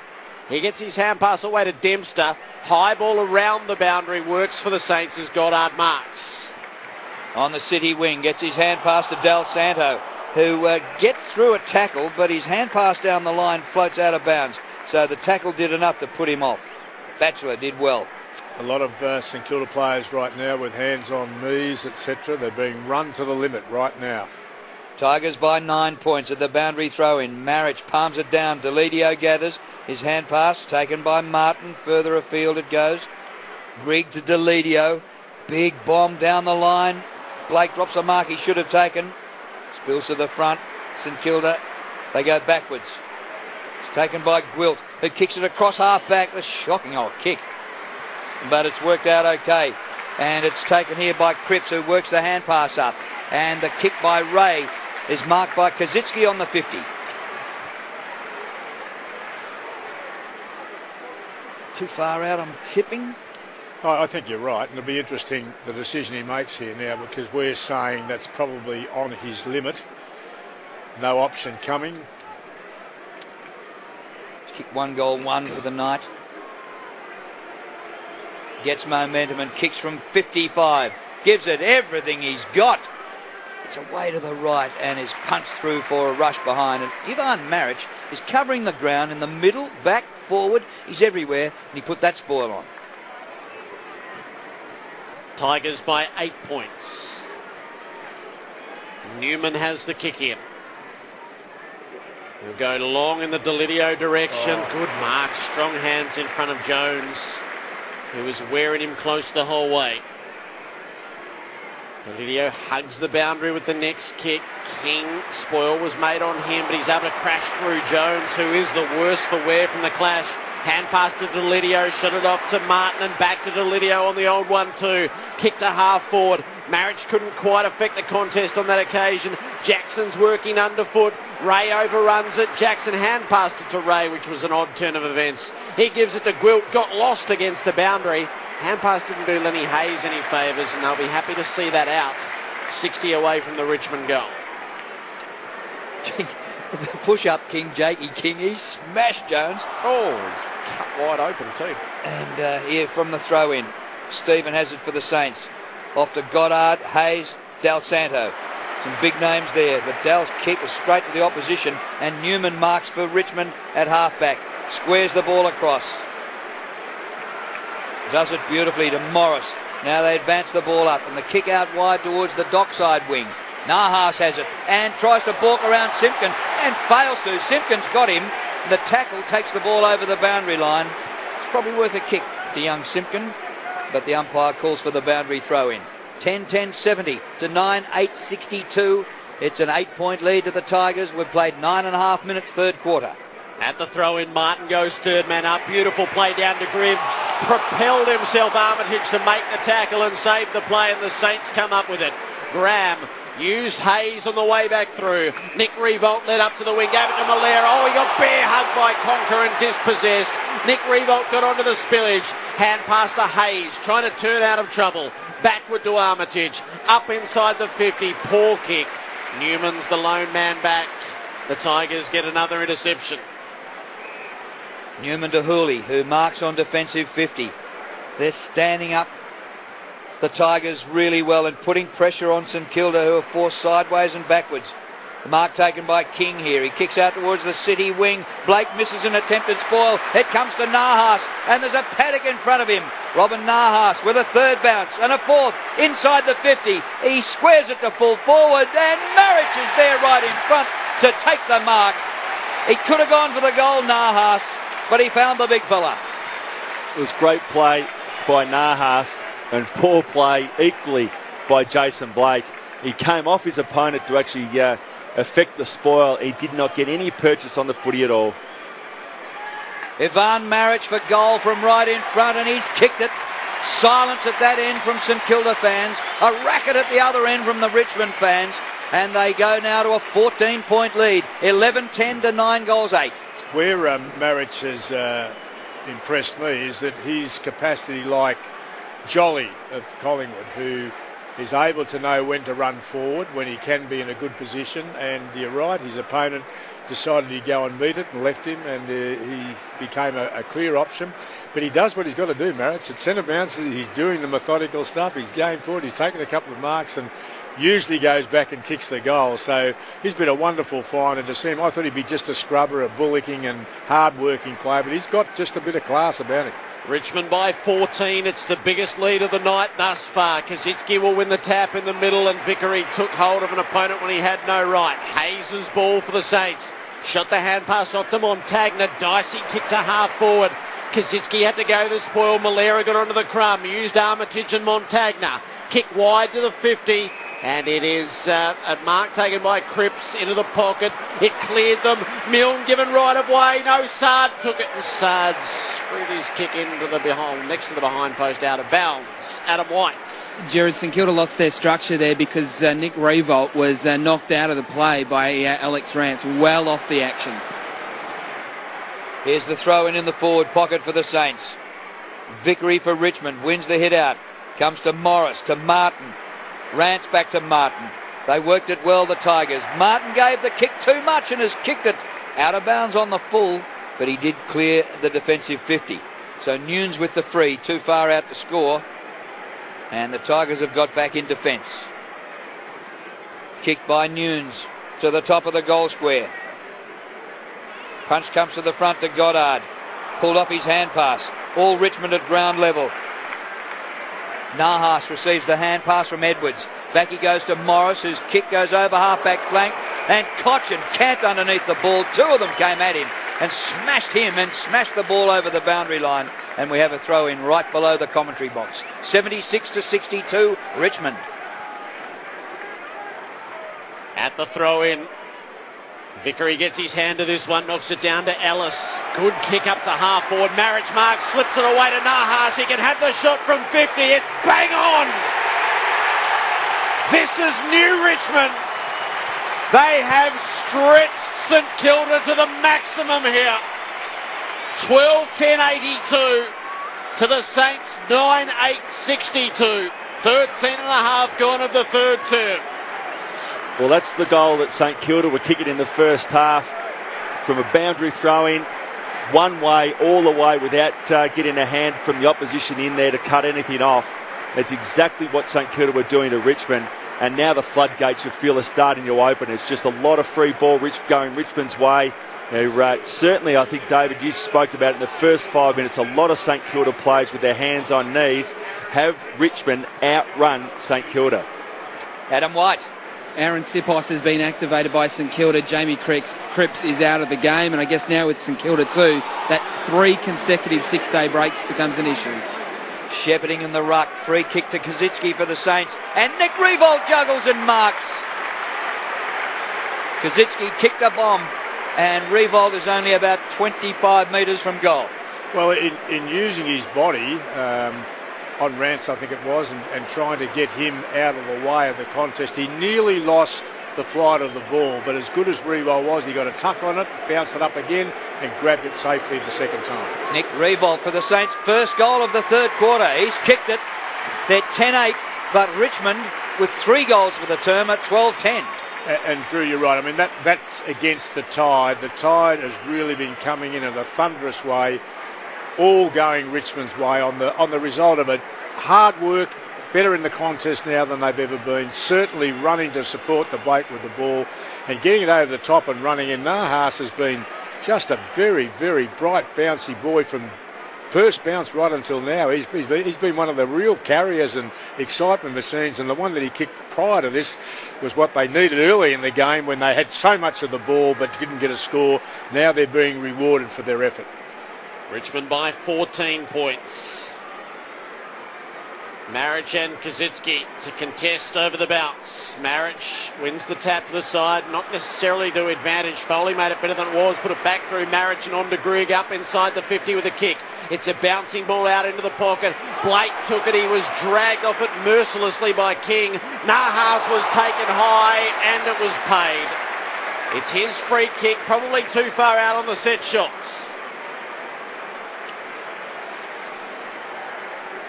The mark set at 48 metres. Nahas is going to set it up into the pocket on top of Jack Revolt. No mark on this occasion. A News hand pass misses a target. It's out of bounds. 5 metres around from the behind post. Better kick. Nahas actually wasn't going to kick the distance. Bit wide, but they've got a stoppage now is what they want. Throw in. Another hit out for Marich. He is dominating. Ball underfoot. Tuck. Loses it. Tangle of arms and legs. The umpire comes into bounce, only 20 metres out from goal. Richmond attacking. Just a reminder that Richmond haven't beaten St Kilda for 9 years. 14 games against the Tigers, against the Saints without a win. Marich wins another hit out. Leading the race though, Montagna for the Saints. Hand pass to Hayes. Lenny gets the Saints out of trouble with a kick over half-back flank. But the battle's not won yet. It's run over the boundary line by Bashahuli, and we have a throw-in. 12-10-82 to 10-8-68. We played 17 minutes in the third quarter. Toss back into play. Gilbert is doing the rucking against Marich. Jones gets hold of it for the Saints, but he lost it. Edwards has coughed it up. Armitage took a high tackle and just lowered the body. And Delio obliged by whacking him around the chops. Armitage is up, changing direction, out onto the left boot around the wing. As far as he can. Conker against Gilbert. Conker didn't mark it. Sarda's on at the back. He gathered, ran through the 50, took the shot. Nick Revolt stretching toward the behind line. But there's no stopping that ball. It is a behind. St Kilda down by 13 points. Rance leaves it in the goal square for his skipper Chris Newman to kick in.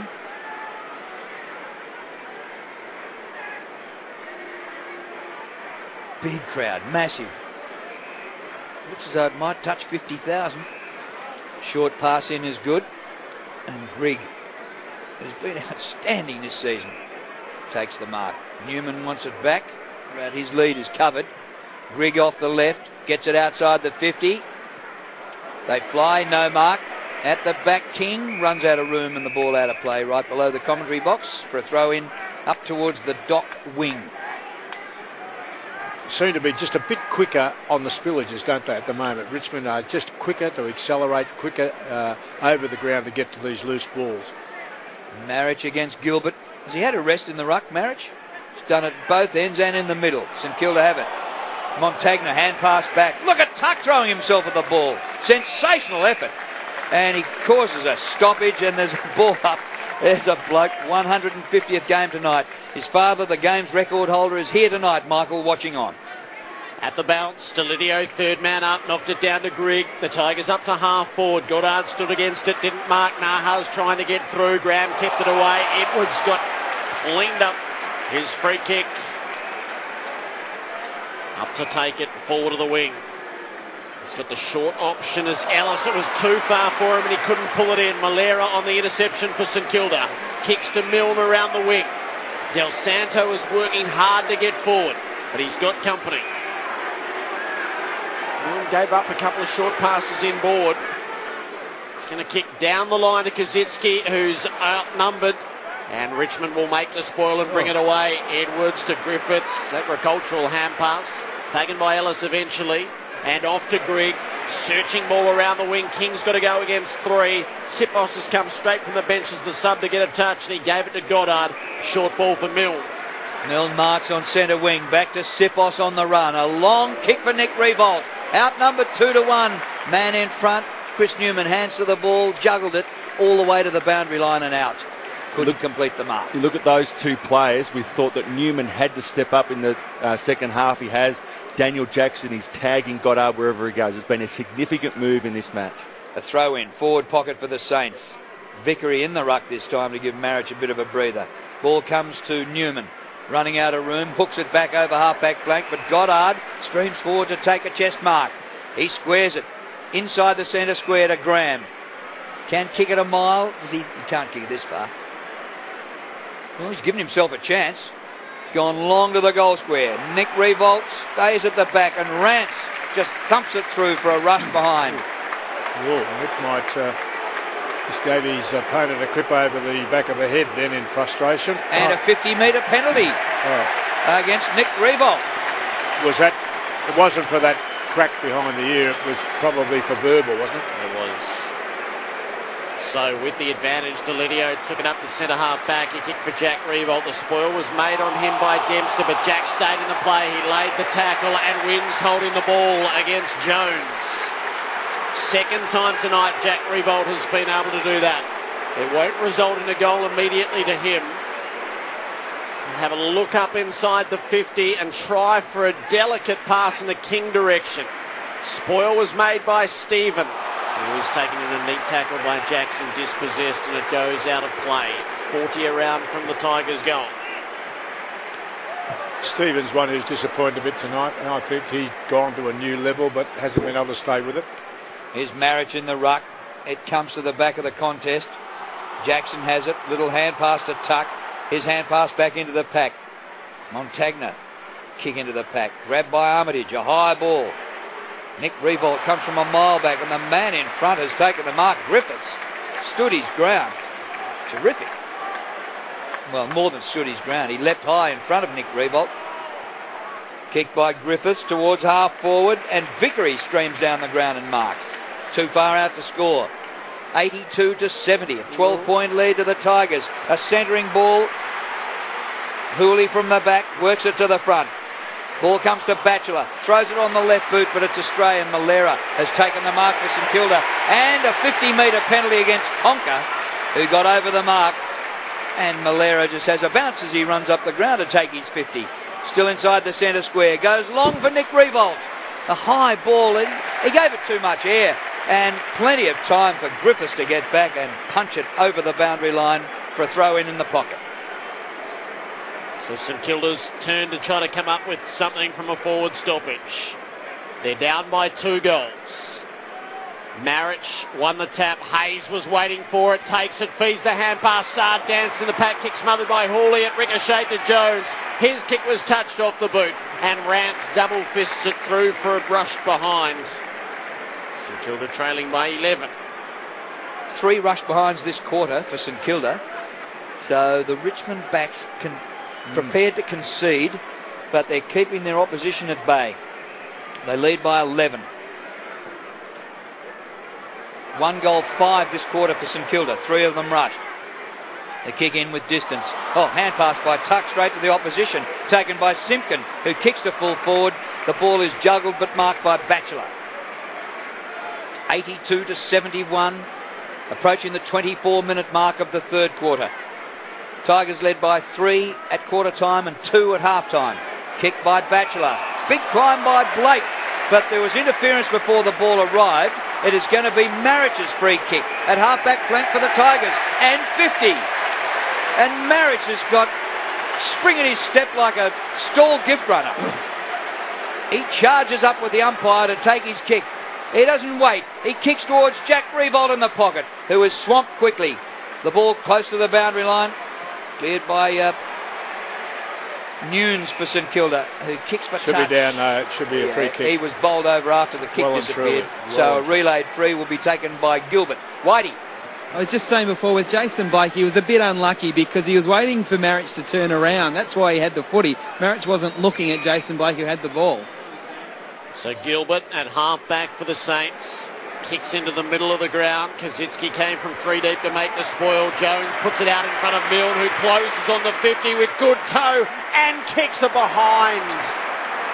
It took a skidding bounce away from the goal front. Went the left-hand side of the post. They're creeping up here. They're down by 10. Kick in, marked by Brandon Ellis for the Tigers, who has a bounce and kicks over half-back flank to Jakey King. He squares the ball inside the centre square for Hooley to mark.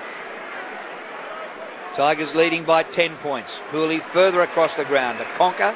And Conker, they've stretched the defence here. Conker straightens them up and he gets the ball back to Batchelor, who marks and bounces and kicks long. Revolt Jack marks 49 metres from goal. Without further ado, he finds Cochin, who is wide out in the pocket. He hasn't advanced the ball very far. Cochin will still be kicking from about 40 metres. Had a blistering start to the game, Trent Cochin. 10 possessions in the first quarter. He's now up to 21, close to three-quarter time. The drop punt, it looks good. It hits the far post, flush on. It's his first score for the night. Adam White. Drew, Damien Hardwick has come down to the bench for this last 5 or 6 minutes. He's very fired up.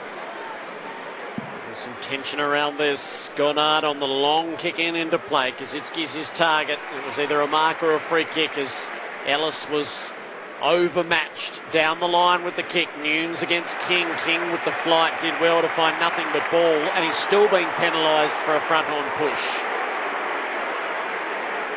So Nunes to get the free kick. I thought you called it better than the up. It's a bit odd. Out on the City wing. Nunes sideways to Gwilt. They've got their numbers out on the broadcast side, St Kilda, and that's where the long kick is going to come. Camp to Simpkin. They'll bring it straight through the middle for Ray. Look to play on. Had to get away from Cochin. He's giving ground, Ray. Racked with uncertainty. He puts it onto the right boot. Nick Revolt was the way out. Takes it on the bounce. Needs to get it on with a kick. Sipos running at the 50. Fully stretched against the boundary. Pulls in the mark. I guess Sipos has become the other tool, which unfortunately has forced Blake back to play on Revolt at full-back. Poor old Blake, he's done a man-sized task tonight, having rucked all the time, and they finally, about the 5th opponent for Revolt becomes Blake at the end of the night. Aaron Sipos from the juncture of 50 in the boundary. He kicked it like a mule. It's a beautiful ball right to the square, off hands, and punched through for a behind. St Kilda trailing by 10 again. 4 rush behinds this quarter for the Saints. Newman kicks in beautifully outside the 50 to Rance.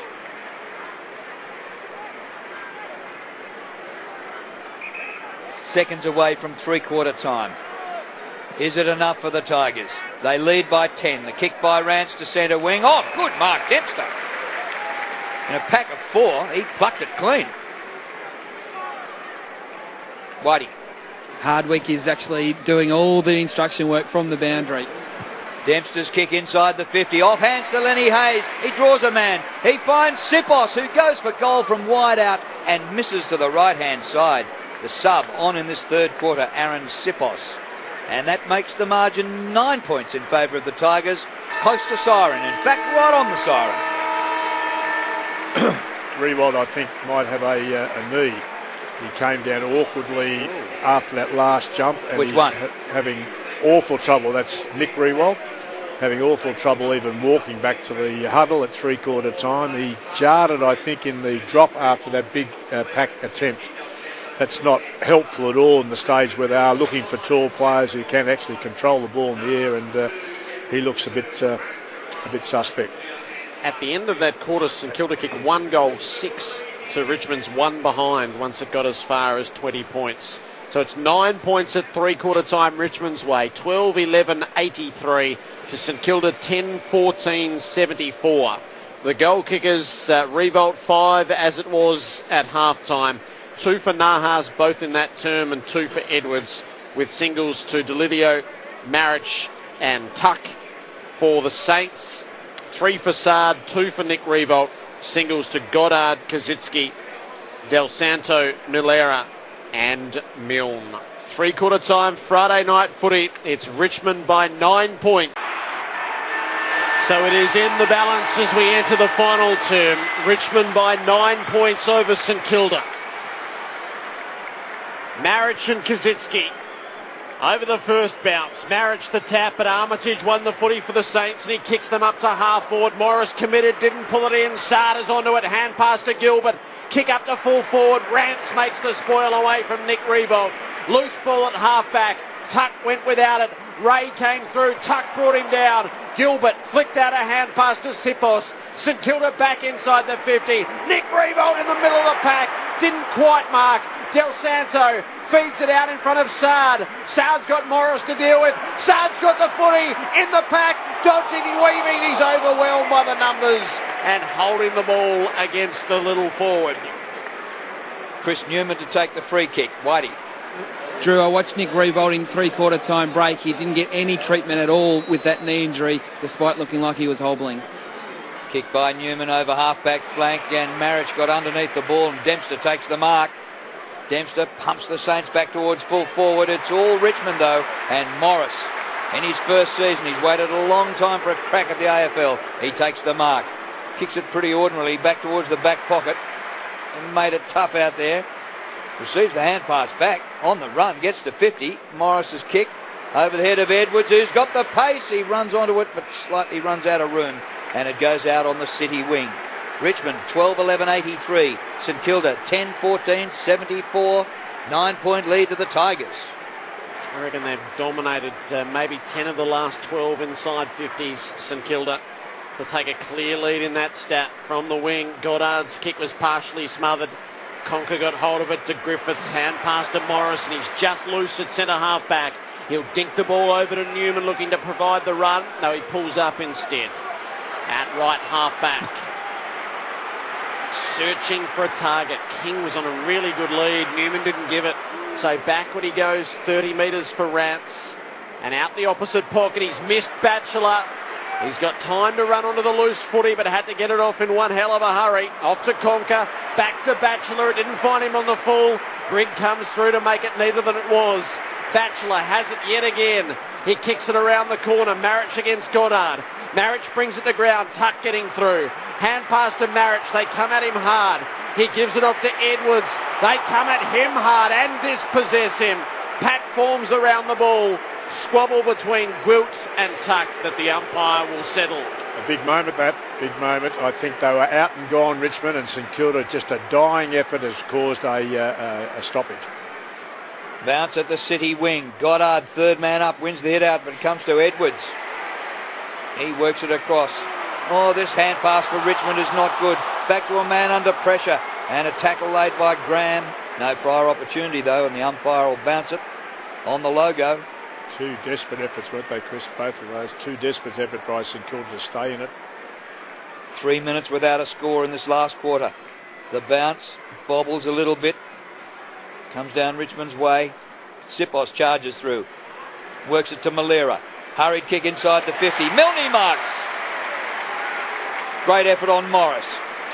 Well, it is, because Morris has been fantastic in the contest. He's been brilliant. That was a great effort, Milne, to get his body in the right spot. Drop zone, in his arms. Simple mark and a finish. 50 from goal. Stevie Milne has thumped it, but has hooked it for a minor score. The first score of this last quarter took nearly 4 minutes, and the margin is only 8 in favour of the Tigers. They've scored 7 consecutive behinds. Kick in marked by Delidio. Shipped over the top to King. Just trying to settle things a little bit at half back. So the manic run just not there for the time being. King roosts the ball around the wing. Jack Revolt's well up the field. Spoil made on him by Blake. Cochin got it out of the pack, fed it on to Jack Revolt, and out the back was Jackson. Just needs to pop it inside the 50 for Vickery, who marked. He thought about playing on. He pulls up, goes back to contemplate the shot at goal. He's a man who is wrestling with his game at the moment, Ty Vickery. The full run-up, a lot of time for contemplation. Settles himself over it. Vickery's on a 45-degree angle to the right. The Tigers could use it. From 50, right foot drop punt from Vickery is splendid.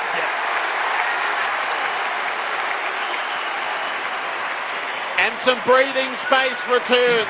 14-point leaders. 13-11, 89 Richmond. 10-15, 75 St Kilda. Adam White. The Tigers have activated their subs, so Nathan Foley is the man that's out of the game with Adam Marich into the match. Before that goal, the Richmond players, you could tell at ground level, were getting nervous, and then the crowd started to get a little nervous. So I think that goal, very important for crowd and players. That was Ty Vickery's 50th goal in his career, which is 53 games old. Pretty significant one, wasn't it? Pretty significant one. First one away. Massive goal in the context of this game. He's entitled to raise his bat after that half century. Bounce in the middle. Kaczynski had eyes on Marich. Marich wins the hit out. Taken by Cochin to full forward with the kick. Jack Revolt caught behind. Tigers have it. Cochin follows up and regathers. Swerves through them. Hand pass away to Vickery, who's taken the ground, a good tackle.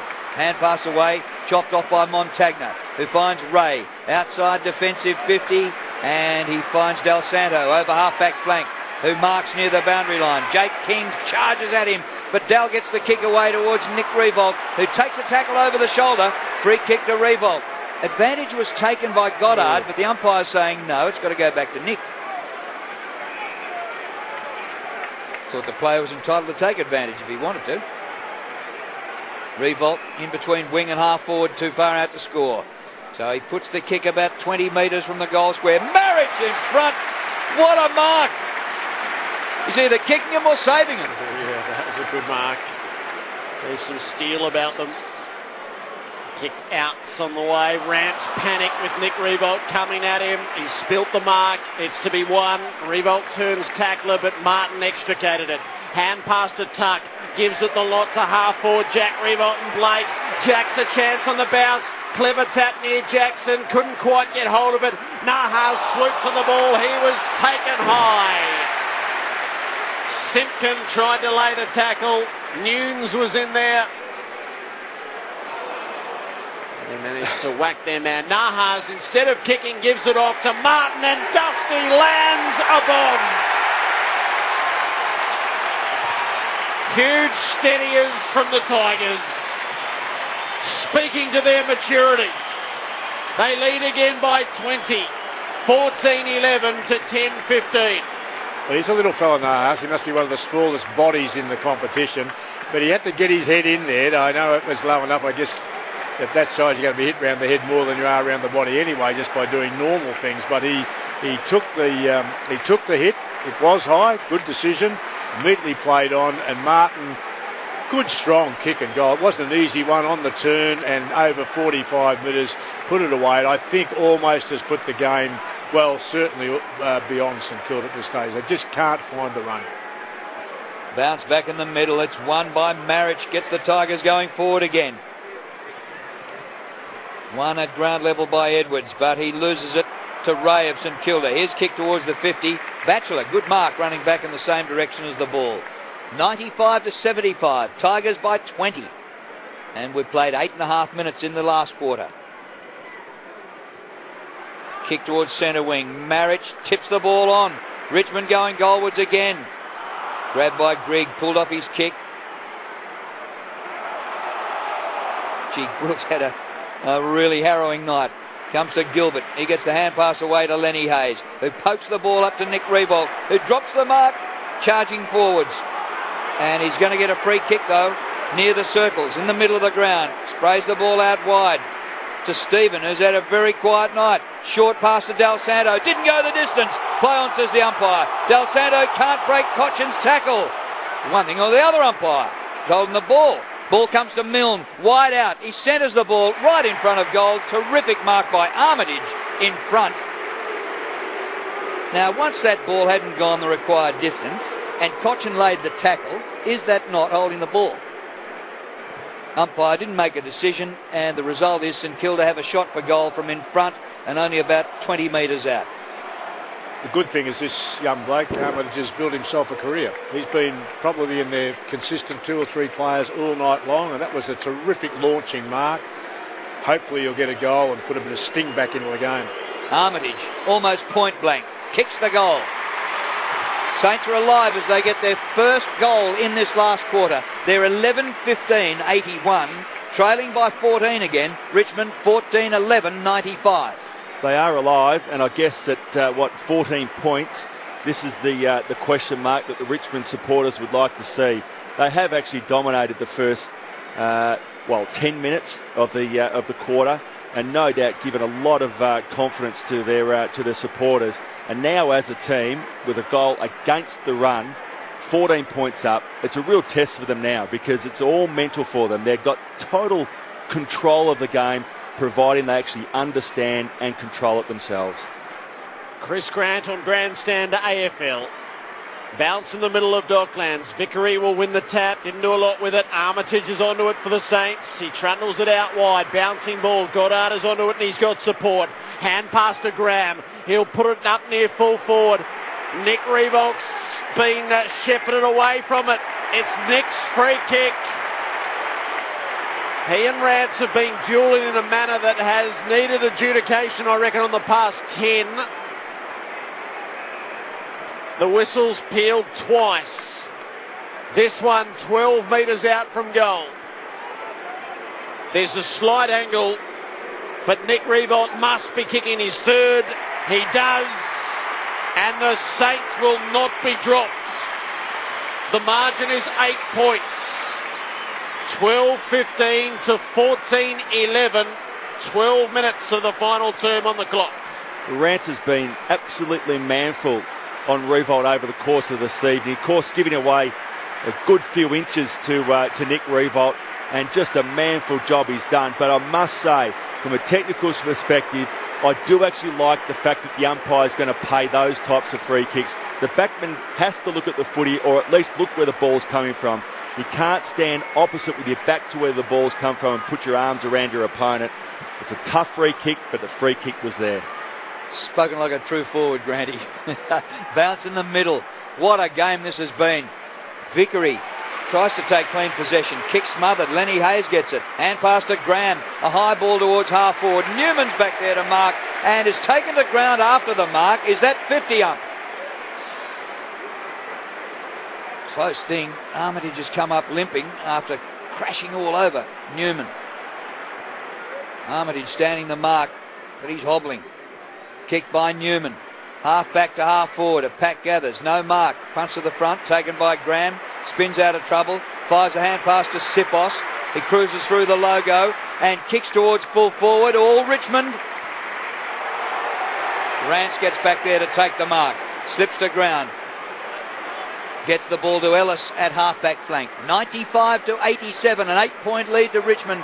13 minutes played last quarter. They are providing the run off ahead. Oh, there's a free kick. Conker has been penalised for taking Sard to ground.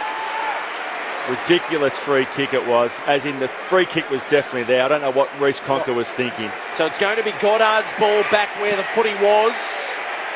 So a reversal, it should have been coming out Richmond's way. Their wherewithal is being tested here. Goddard kicks it for Graham.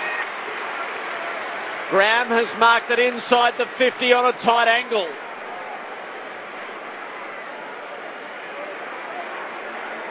He hasn't kicked a goal yet this season.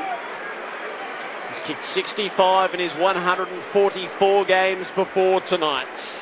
Jason Graham gives it everything from 50. It's a beautiful kick. It's a goal. And St Kilda is not prepared to release the grip on its bunny just yet. They're down by 2. 13-15, 93 to Richmond 14-11, 95. Adam White.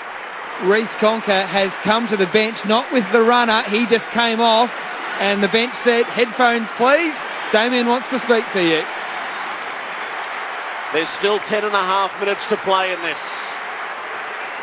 Ivan Maric has had a rest on the bench, and he's going to the forward line for the Tigers. He's been absolutely outstanding. Can he take a mark up there and help Richmond win the game? They've gone 14 games against St Kilda without victory. The Tigers. Bounce in the middle. It's won by Blake. Comes down Richmond's way. Hand pass comes to Cochin. He kicks to full forward. Excellent mark taken by Dempster. And he kicks to centre half back where Graham marks and steadies things. But he fires out the hand pass to Gilbert. Off to Del Santo. Short ball to Blake on centre wing. No mark. Comes to Montagna. Off to Gilbert. Gee, they're running amok now, the Saints down the city side. Ray receives and kicks long to full forward. Milne waits at the back. He'll be joined by Jones, but the Tigers get back there. Edwards a hand pass back to Ellis, who kicks it dangerously straight up the ground. A contest at centre half back for the Tigers. It's flipped to Del Santo. He kicks to full forward. Oh, the mark is dropped down there by Sard, but it spills. And Graham snaps the goal to put the Saints in front. 2 goals in the last quarter to Jason Graham, and the Saints have come from pretty much nowhere to lead by 4 points. Unbelievable, David. It really is. It's totally against the grain of the game. And I must admit, in pressure situations, what do you want your senior players to do?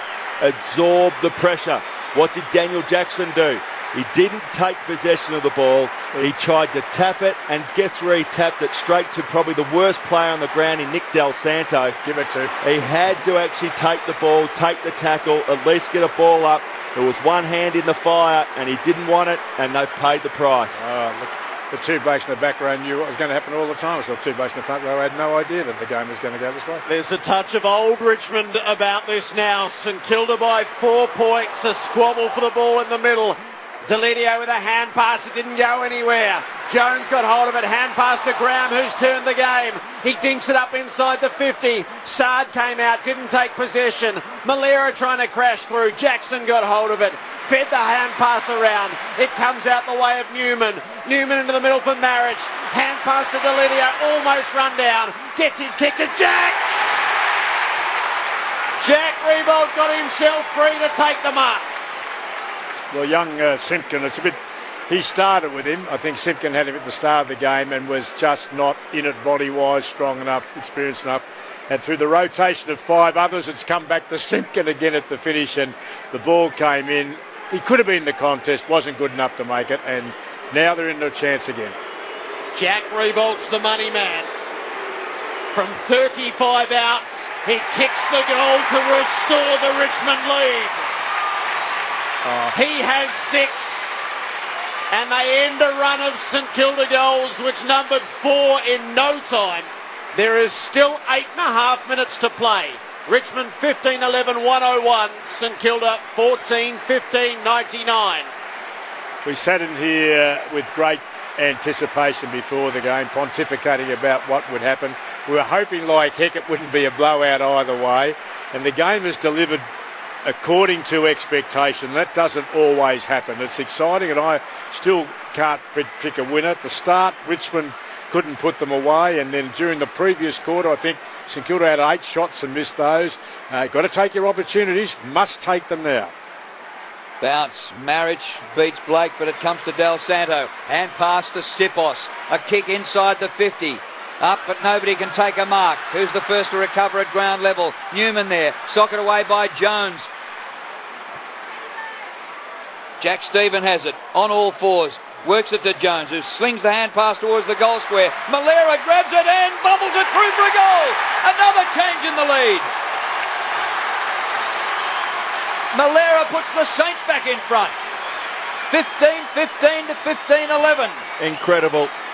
Incredible game of football. We had an incredible second quarter with so many goals getting scored. 12 of them, in fact, between the two teams. And now it's just goal for goal. It's what we came for. Friday night football. Two teams trying to actually, one trying to hang on to being a good side in St Kilda, and one emerging. What we were going to get, we weren't sure. We've got a thriller. It's an absolute thriller. St Kilda have just worked themselves back into this game very manfully, and Richmond, now they've got to return. They've got to return fire here and do it quick. 9 lead changes. St Kilda by 4 points at the centre bounce. Blake got his hand on it, but Delidio through. Hand pass to Martin, dragged off his kick. Sipos had it for a moment. He wasted the hand pass. Hooley for the Tigers. Released it to Marek. Up now to Grigg. Tried to sidestep. Del Santo failed. Gave it back to Edwards. Hooley's mown down. The Saints are possessed. Sipos runs it out of bounds.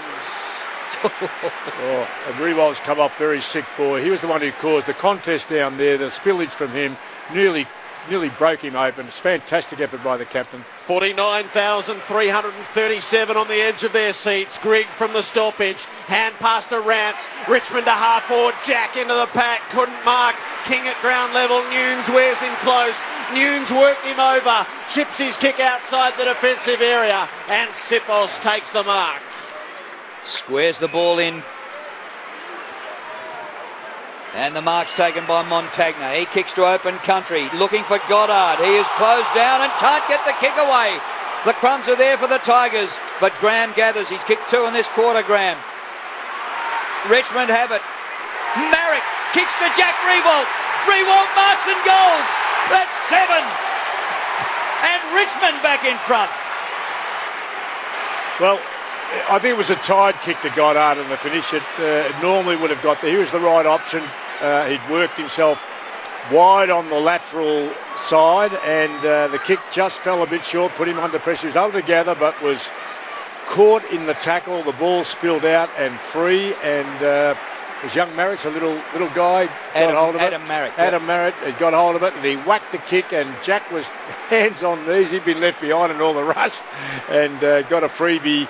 Turned around and was able to run and kick an easy goal. I mean, this has been, we said 15 or 16 goals is what we like. We've picked that before the game. We've got it in full measure tonight. This has been riveting stuff. 4 lead changes in 5 minutes. Richmond by 2 points, and they win the takeaway. Martin, he's gone for home from the centre circle. It'll bounce through from behind, which doesn't serve anybody's purposes. They lead by 3. Well, it serves St Kilda because they got the ball.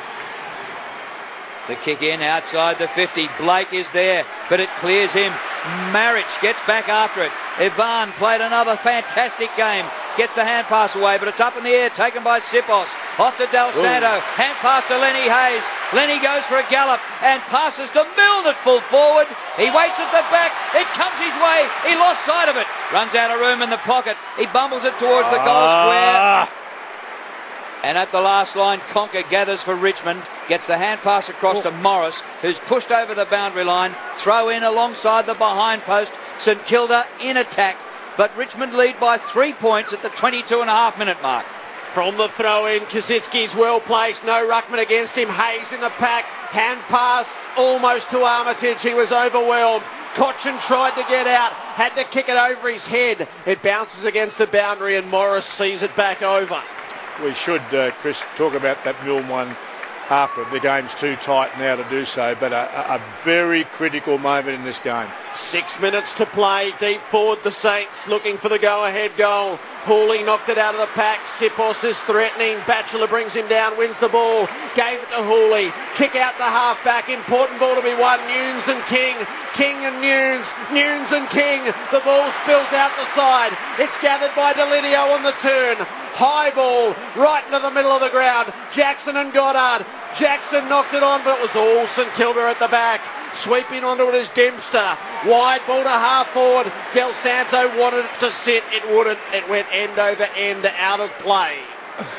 Oh, I'm like a boy on his bike for the first time. This is fantastic. Oh, there's time left for more lead changes yet.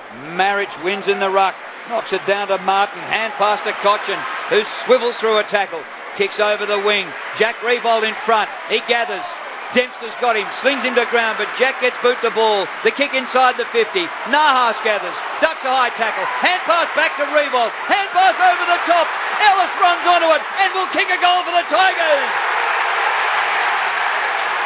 Brandon Ellis gets the second goal of his league career. Oh. Just take it back 3 steps on the way in. Cochin's effort here to win under duress and a tackle. He was able to strong enough through the core to get rid of the tackle and get clear and clean and get a reasonable disposal away, which ended up in Rewald's hands, smart enough to put it over the top. It's just terrific football from end to end, and players are out on their knees. They're just gone, but they seem every time it comes into their space and they have to find something either to win it or to chase someone down. No one's let their team down tonight. It's been terrific stuff. Richmond by 9 points. St Kilda doubly challenged now. Marich wins the tap down to Cochin. Hand passed in front of Jackson. He paddled it on and it worked. Ellis gave it backwards. Kick goes from Conker up to half forward. King has taken the mark. Too far out to score himself. St Kilda pushed their numbers back. Nahas was on a good lead. King a bit indecisive. High ball to the teeth of goal. Easy kill for the defence. Blake concedes the score. St Kilda get the footy. They're 10 points the wrong side of it with 4 1/4 minutes to play. Their last meeting was a draw last year. Prior to that, St Kilda had won 13 straight against Richmond. Goddard gains himself some ground and kicks it nearly to the wing. Comes off hands at the back to Conker of Richmond. Gets the hand pass away to Marrick. Adam Marrick kicks long to full forward. Jack Rebolt with the sit on him, but can't take the mark. Spills to Gilbert. Gilbert clears for the Saints, and there's plenty of room out here. And the mark's taken by Sipos.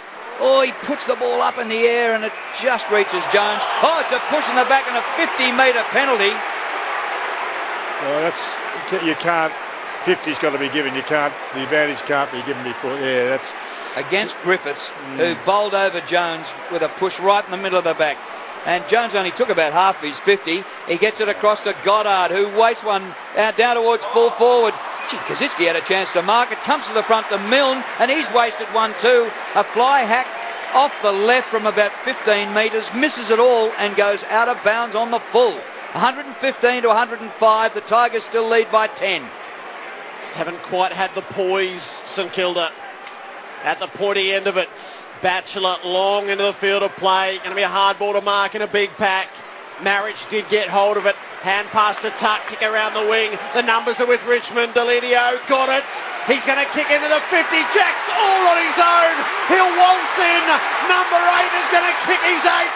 This is New Richmond. He pauses and puts it into the third deck. And the Richmond fans soared with him. They're home. 16-point leaders at the 27-minute mark.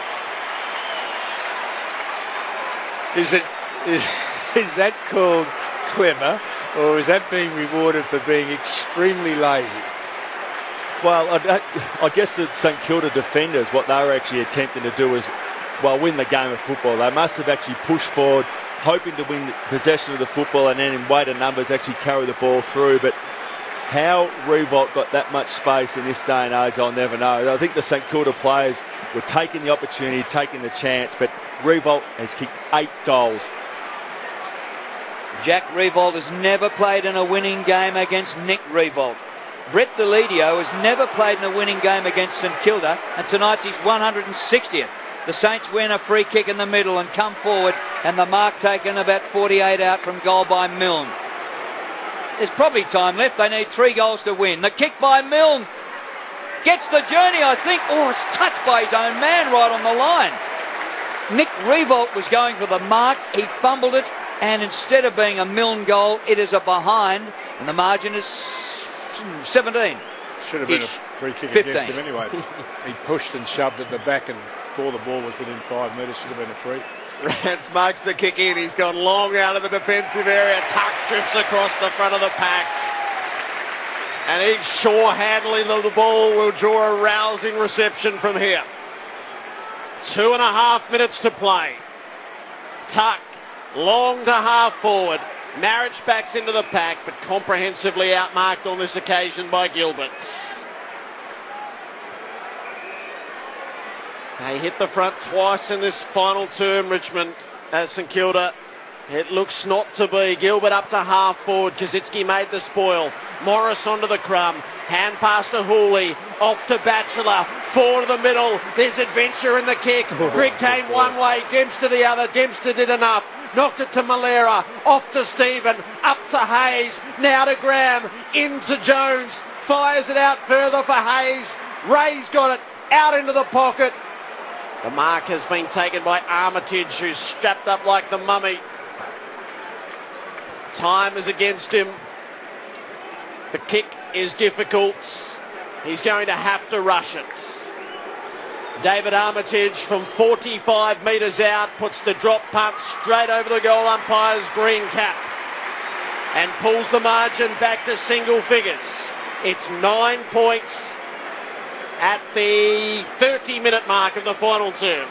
Well, they couldn't snatch it now, could they? They just couldn't.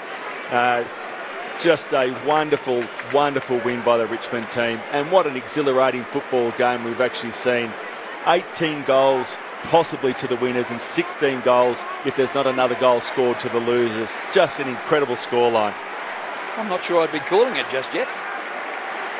Well, they just got to get hold of it, Richmond, and now slow it down. They've got to show an aspect that they haven't shown at any stage tonight. Yeah, but what if they don't? Well, that's interesting. They keep going for it. Well, Blake wins in the middle. The whistle's gone. The non-officiating umpire has seen a free kick to St Kilda. Oh. Blake goes by hand to Del Santo, who weaves through and kicks long to full forward. Nick Revolt can't take the mark. Crummer's needed. Stephen a hand pass to Jones. Kick smothered. Batchelor gets a touch for the Tigers, using up precious seconds. It's 35 metres from the Saints' goal and is held up, and the umpire is going to ball it up. It's 121 to 112. Richmond by 9 points at the 31-minute mark. Up she goes, knocked goalward for the Saints. Blake gets a hand pass wide. Goddard takes him on, goes without the ball. Spills to Blake, who has a snap for goal and has missed and has kicked a behind. Gee, goal would have been interesting. Newman down to take the kick in. 31.5 on the clock. Richmond by 8 points. Newman will play onto himself and kick it as far as he can outside the defensive area. Jack Revolts. He's at half back taking a mark. Having booted 8 goals, 3. He'll use it down the line and he uses it well. Marrick, the sub. Marks and calls for calm. The seconds slip away. A barrel up beyond halfway. Marking contest settled by Del Santo. Strong in the pack. He wants to go quickly. Outside ways to Nunes. Forward of halfway to Goddard. No sense in pausing. Long to Sard. The siren brings it to a halt. Richmond is real. Believe in it. They end the drought against the Saints. Well might they celebrate.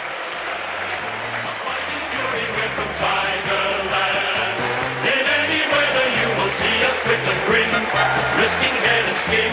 If we're behind then never mind, we'll fight and win, for we're from Tigerland. We never weaken till the fire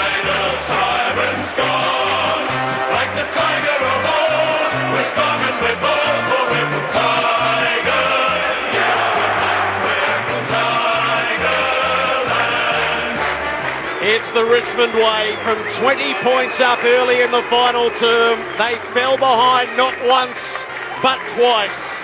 But the new Tigers steadied up and pulled it out of the fire. 18-13, 121 Richmond to St Kilda, 16-17, 113.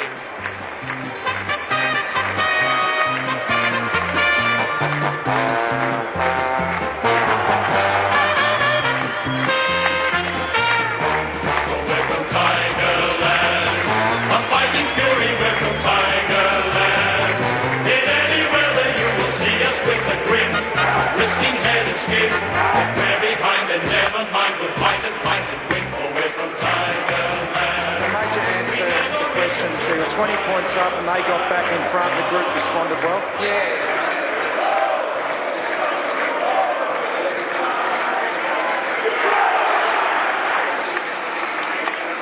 Stadium can't decide whether to let you hear Richo and Jack or just keep singing the song. The fans had their way. They just decided to keep singing. And well, they might have. Richmond led it by 3 points at quarter time, 2 at the half, 9 at three-quarter time and 8 at the close. There were 10 lead changes in all and 4 in a crazy 5 minutes right in the middle of that final term. 8 goals, 3 for Jack Riewoldt, 2 for Nahas and Edwards, with singles to Delidio, Martin, Marich, Tuck, Vickery and Ellis. For St Kilda, Gallant to the last. 3 for Nick Riewoldt and Fassad. 2 for Graham, Armitage and Malera. And singles to Goddard, Kaczynski, Del Santo and Milne. Richmond 18-13, 121. Defeat St Kilda 16-17, 113.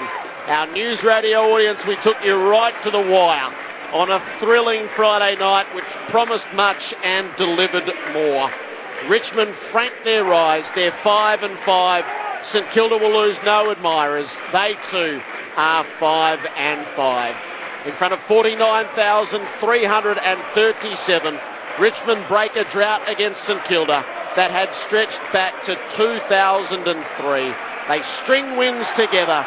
They are ready to make the rise in this competition in 2012.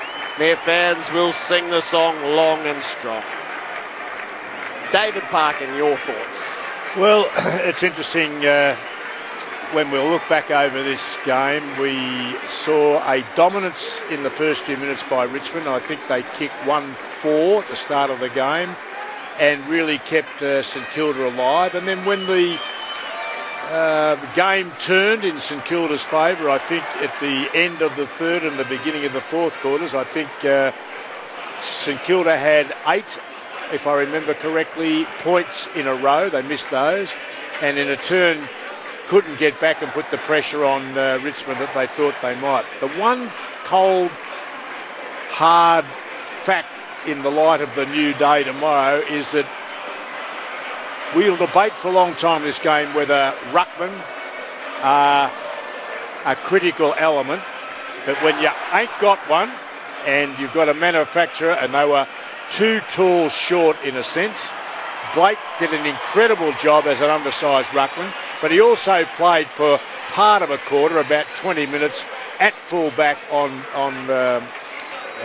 Riewoldt when he got out of control, remembering that Riewoldt had 6 opponents for the night and 2 of them twice, so he's virtually had 8 different opponents for the night in what he was doing. So they've struggled in that department to have a tool down there to do the job, and they certainly, Marich to me was the most constructive player. I mean, a lot of players did good things tonight, but Marich setting them up from the stoppage situation was just unbelievably good.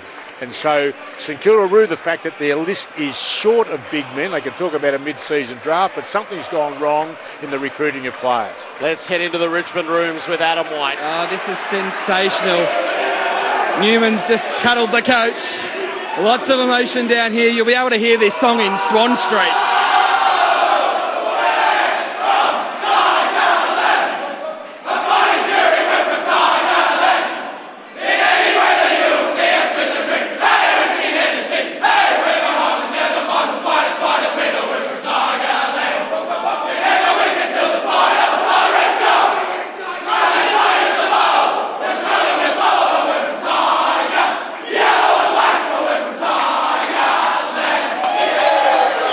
They enjoyed it that much. I reckon they might sing it again.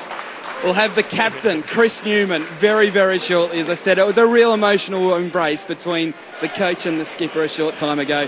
Head back upstairs and then back shortly. Just two quick ones, Chris, before you have a whack. Richmond gained the reward, I think, for what's brave, risk-taking, offensive football. They were actually rewarded for the night. 31 shots to get 18 goals is fantastic. With inside 50s were pretty much down, I think. Yes, St Kilda went in 8 more times without getting the results, so they created the opportunities which we said they didn't take, particularly in the latter part of the third quarter and beginning of the fourth quarter. But on the end of that, just a little dry note that they had 41 tackles was all Richmond had, which is about 50% of a premiership winning side's average. Well, I guess in a lot of ways, we talked about right throughout the course of the evening how, I guess, dominant the Richmond team were in some key stats of the game. Back to you, Jared. Thought. Whitey? Yeah, I just I've got Chris Newman here, the skipper of the Tigers. It must be pretty special for you, Chris. You've been playing here a long, long time. This could be a big moment for this football club. Yeah, it's a relief. It was a tight all game, and St Kilda, quality opposition. They never say die, and they come back at us and hit the front. And I'm just really happy with the resolve of the group. You know, there's a huge amount of belief that we've got. And yeah, I guess it's just another game, and just got to try and dust it off and play next week against Freo. Come on, it's not another game. This is a big one. You said that with a big smile on your face. I know as captain you meant to try and keep a lid on things, but I just want to take you back to three-quarter time, and Chris Grant spoke about upstairs in our box about how it was almost going to be as much mental as physical, and you could sort of see that a little bit with the players getting a little nervous in that last quarter. Did you feel that out on the ground? Oh, you're always nervous. I think, big games, big crowd, tight games, you're always nervous. You're lying if you say you're not. But, yeah, obviously the boys handled it really well. We let them score a few goals consecutively, and they got back into the game. But as I said, the resolve of this young group's really impressive. And for a few of the leaders to stand up in that last quarter also was really pleasing. You've been playing here at this footy club a long time, and I know the game has just happened, but is this as big as it's been to be at the Friday night stage and to actually come through and win, considering the big build-up? It's probably up there. I think that it's, we've played in a lot of big games and sort of let them slip. We let the Essendon game get out of control, and they gave us a nice little touch-up in that game. So it's just good to sort of be on the big stage and sort of stand up and perform like we did tonight. He's a proud skipper. He's got the headphones on, taking your questions, boys. Chris, David Parkin, can I ask you, this is the most even, though, isn't the team has been? It was, if you look, even statistically, you look across the board tonight, there wasn't a player, some played exceptionally well, but the contribution was so even across the board, across the game. Yeah, and I think that's all part of our development. I think that when you get an even spread and you've got the depth that we're starting to get now, we're obviously spreading the workload and not leaving it to few. So, as I said before, the leaders stood up, but also the younger boys, Brandon Ellis sort of kicking that goal in the last quarter, showed a lot of poise, and it's making it a lot easier to win games. And we realise that to win games, we need a really even spread across the board, so it's good. And the back half, Chris, which you're a part of, obviously, that's come together very quickly, hasn't it? It appeared to us on the outside last couple of seasons to be not big enough, strong enough, mature enough, but it's come together collectively as a group, which you're a part of, in a way that maybe we didn't expect. I think that's one of the strengths of the team now, not something that's just making up the numbers. Yeah, absolutely. We haven't really had a lot of stability in the back half for a long time. We've had blokes come in and out, haven't really had a lot of depth and couldn't really lock down those key position spots. But you see that Dylan Grimes goes down, and he's a really valuable player and played a great season this year, and Ben Griffiths comes in and steps in and fills the void. So it's good that we've got a lot of competition who, there's still a couple of guys. Matty D was out again, yes, and he can play too. So Batchelor did well when he came in. Batchelor's a great addition to us. He shows us a lot of poise and wins the ball in the air. So it's good to have a stable back half at the moment. Chris Grant here. Congratulations tonight. Just a wonderful performance. I think right throughout the course of the evening, you dominated most of the key aspects of the game. But that 10 minutes, I guess, pre three-quarter time, I'm really interested to see how yourself as a captain dealt with that. but also Dimmer as a coach. What was the main message at three-quarter time? Basically, just to play the game on our terms. We felt early on that St Kilda was were playing a really fast brand of footy, and we were sort of dictated to. So we just said, believe our structures, believe in the way we play, and try not to concede consecutive goals. We wanted to stop it at the source, and if they get a goal, show some resolve. And obviously didn't really work. They kicked a lot of goals in a row, but I think that was the main message, just to stick to our structures and believe in ourselves. I guess in a lot of ways too, it isn't just on the back of tonight's game. Tonight's an 8-point win, but probably more significant than that. I think the key areas of the game, you absolutely dominated as a team, but in reality, internally, you must know that for probably 5 or 6 weeks you've actually been doing that now. Now you're getting the just reward for it.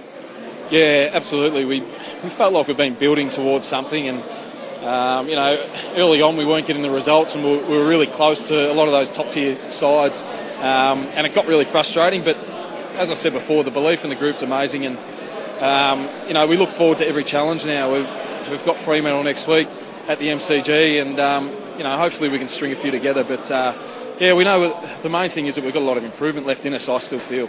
One more question, boys. He's got captain duties to attend to. Chris, Drew Morford here. Hi, Drew. What's Ivan Maric? What's he brought to the team this year? Mullet. No, he's been fantastic, Ivan. He's one of those guys that you sort of underestimate with his work rate and his fitness. He's probably one of the fitter ruckmen in the competition, I feel, and his spread from the stoppages and his hands in the air probably surprised me a little bit. The way he's come in and really settled in. You obviously walk a little bit taller with him out there because there's a huge presence and really competitive. So also he provides a lot of leadership off the field too. So he's been a huge addition to our side this year. Great for us to watch. Well done, Chris. Good on you, boys. Richmond by 8 points. That's Chris Newman, the Tigers skipper, with us in the victorious rooms. 18-13, 121 to St Kilda, 16-17, 113. Chris. And I guess what a run they will now have. We spoke pre-match about their run into the bye. They get over the Saints tonight by 8 points. They get Fremantle, who are, confidence level at a pretty low point, and they come in across to the MCG where Richmond have shown some terrific form, and they get GWS up in Sydney before the bye. So, you talk about, and Chris was talking about the confidence of the team building.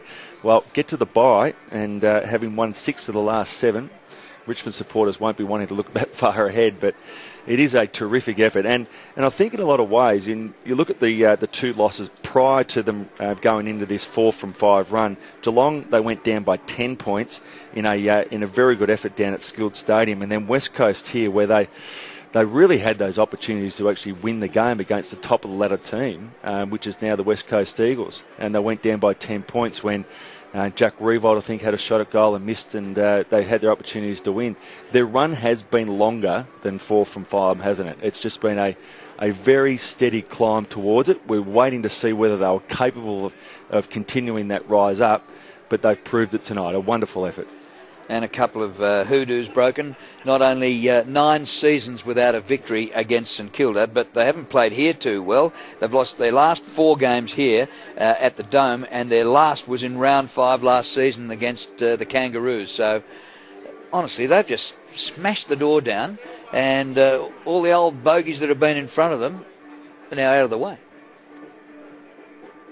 That is significant. I think in terms of where they are, we talked about getting to a base camp. We keep going back to Jared's analogy there, but they've got to base camp in pretty good order. I think looking back a bit, the steps they've taken to get there have built a strength and resilience that maybe we underestimated.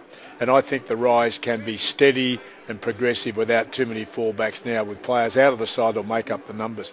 And I don't want to take anything away from St Kilda, because they got to the point where they could have, on the back of, as we said, 3 6-day breaks, which is enormous handicap to bring into the game, they were still able to find something and get back to the point where they hit the front, and we smarties in the back row were hoping that they get up to prove the blokes in the front row wrong. It didn't happen. I mean, but they got to the point where it might have in fact happened. And I talked about the Milne too, and Milne was really quite sad. He tried to kick the impossible goal when there are actually legs, 4 legs in opposition socks between him and the goal, and get it along the ground and get it through. Those 2 men had come off to the goal line, 2 of his teammates who were sitting totally and utterly free on the head of the 10-metre square, which would have been quick hand pass inside, goal over the top of the other blokes, and that would have made their task a heck of a lot easier.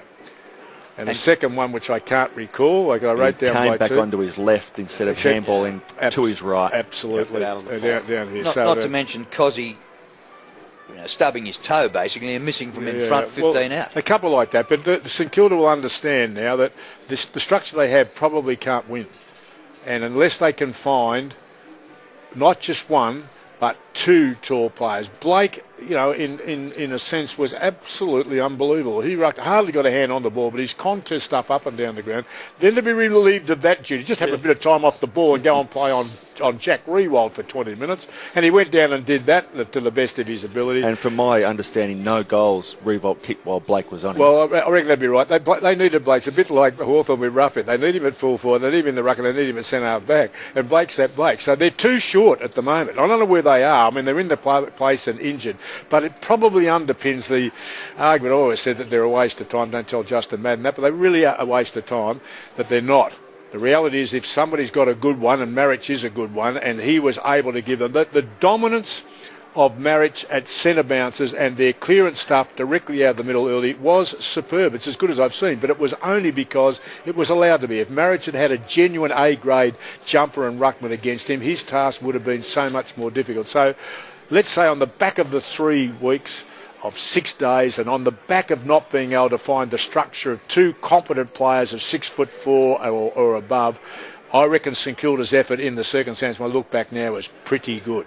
Half time, you talk about the hit-outs that Marich had, 34-6. Yeah, well, 34-6 he did. And it was really just the sharking of St Kilda's clearance players who were actually able to weather the storm and actually halve the contest clearance-wise. It was 28 to 25 clearances. So they were staying and sticking in the contest on the back of almost sharking Marich's good work in the middle. Yeah, it was a good game of football. If we tried to write the script beforehand, we were hoping like heck, and we all had expectations, 2 versus 2 here. And the blokes who haven't played league footy, we wrote the script better. You did, yeah, absolutely. You know, I dipped my lid to you. I didn't think that. I thought in the finish longer it went. Must admit, I hadn't thought about the 3-6 days. I didn't see a dramatic fall off in intensity from St Kilda. That would be ridiculous to say they were beaten on that, because they came back at a time when they should have been dead on their feet and actually hit the front. No one except at the very finish tried to slow the ball down. There was never an attempt by either side when the opposition got hold of them to actually put the tempo back in their own position. It's rare in these days that you see that. Anybody got a bit of a feel that it might be happy they're going back into lateral kicks and setting them back behind the play. We didn't even see, even Richmond, they slowed up a bit in the last 35 seconds, but only slowed up. They're still looking to go forward, never looking to go backwards, and that was an absolute plus for the game. For the 50,000 who turned up, I don't care who you barrack for, obviously Richmond people go home happy. St Kilda people ought to walk away here very proud of their team's performance, and Richmond people ought to go home excited about the future. Richmond by 8 points over St Kilda. We think we'll get an interview from the Saints room, so let's tidy up all the stats and clear the way. That's one of your classic 8-point games. Yes. It wasn't only 8 points on the scoreboard, it's the difference between 2 games behind your opposition or level with them. Absolutely. It's the 8-point game. Somebody's already pointed out that Richmond, on the back of all of that, is in their rightful place. Ninth. They have ascended to 9th. All right, let's take a look at some of the stats. So the overall possessions were Richmond's way, 415 to 354. That's a margin of 61 more possessions for the Tigers. Kicks pretty even, but most of the difference was in hand passing. The Tigers 206 to 154 by hand. The contested possessions, Richmond by 6, 145 to 39. The marks by 3, 87 to 84. They were 1 behind in the clearances, 35 to 34. And inside 50s, they were also behind. So St Kilda got it in there more, but scored less goals, 58 to 50 times inside the 50. And the free kicks also favoured the Saints, 22 to 16. Tackling, I'm not sure about this figure, 55 to 40. Do you really believe it? Because surely it depends on the bloke who is doing the stats with what he calls a tackle. Now, he might have hit the button as many times as we might have. It's defined very clearly in their way they do it. It's defined very clearly, and they're all, I guess, hitting the same objective evidence. We might say it's a bit subjective, but I think we'd be doing them a disservice, Drew, by saying that. Okay. No, I just think, I've seen the blokes work, and there are different people calling every game, so the callers again, you're quite right, be a bit subjective about those sort of things, but they've got clearly defined what a tackle is. Okay. Deledio and Cochin led the way in individuals for possessions, both with 29 possessions. Deledio, 10 contested, 6 marks, 3 clearances, 8 inside 50s. What a game by Brett Deledio, who's had a great season. Trent Cochin, 29 possessions as well, 11 contested, 7 clearances and 5 inside 50s. Dustin Martin not far behind with 26 possessions, but 15, very high percentage of them were contested. Grigg has had a great season, 26 possessions with 9 marks. Tuck in his 150th game, 24 touches. Batchelor 22, Foley and Ivan Maric, as well as Jack Revolt and Morris with 20 possessions, and Jack, of course, kicked 8 goals, 3. For the Saints, Brendan Goddard and Sam Gilbert led the way with 25 possessions. Goddard with 6 contested, 7 marks and 4 inside 50s. Gilbert 10 contested, 4 marks, 2 clearances and 4 inside 50s. Lenny Hayes, 24 possessions, 10 of them contested, 6 clearances. Dal Santo, 22, Graham, 22, Armitage, 22, and Armitage had, of his 22, 12 were contested, so the most contested possessions of any St Kilda player. He also had 6 marks and 7 clearances. Lee Montagna, 21, then we get down to Jones, 19, Ray and Nunes, both with 18 possessions. But the leaders from all comers were Deledio and Cochin of the Tigers with 29 each. Shall we do the better players and the votes to clear the way if the Saints do come up with an interview? Okay, well, the Masters got the votes, so let's go with the better players. He's just hand pass. That's terrible, isn't he? Have you ever done the votes since I've been sitting with you? Not with you. No, you just keep hand passing. You never hand passed as a player, so why would you start doing it now? Let me understand that I'm hand passing it to the Master. So He's got pebbles all over his tongue. I'll go with the losers. Look, there was a couple of very good players. Look, Armitage's first half in particular for St Kilda was very good. He kicked the goal late in the game, but he did have 18 possessions in the first half and only 4 in the second. And it did say a little bit about where the midfield was at. Del Santo started slowly and then came back into the game. And Hayes was the same. Hayes' second half was better than the first. I thought Goddard's first half, mainly as a loose player, was very good for them. Revolt did continue to try his absolute heart out and kick 3 goals, but I'd have to say that Rance was probably in the better players for the Richmond team as well. And Sard, really on one leg, kicked the 3 goals for the St Kilda team. For the winners, well, there was always more on the winners list, but I thought that Rance, as I said, against Revolt, just a great one-on-one contest, both clearly in their better players for the team. I thought Revolt with his 8 goals, just an outstanding performance. He's kicked 14 in the last 2 weeks, and just an outstanding return to form for him. Ivan Marek in the middle of the ground, just outstanding. We've talked a lot about him pre-match and also after the match. And the 2 guys in the middle that I think actually had a very big bearing on, I guess, the psyche of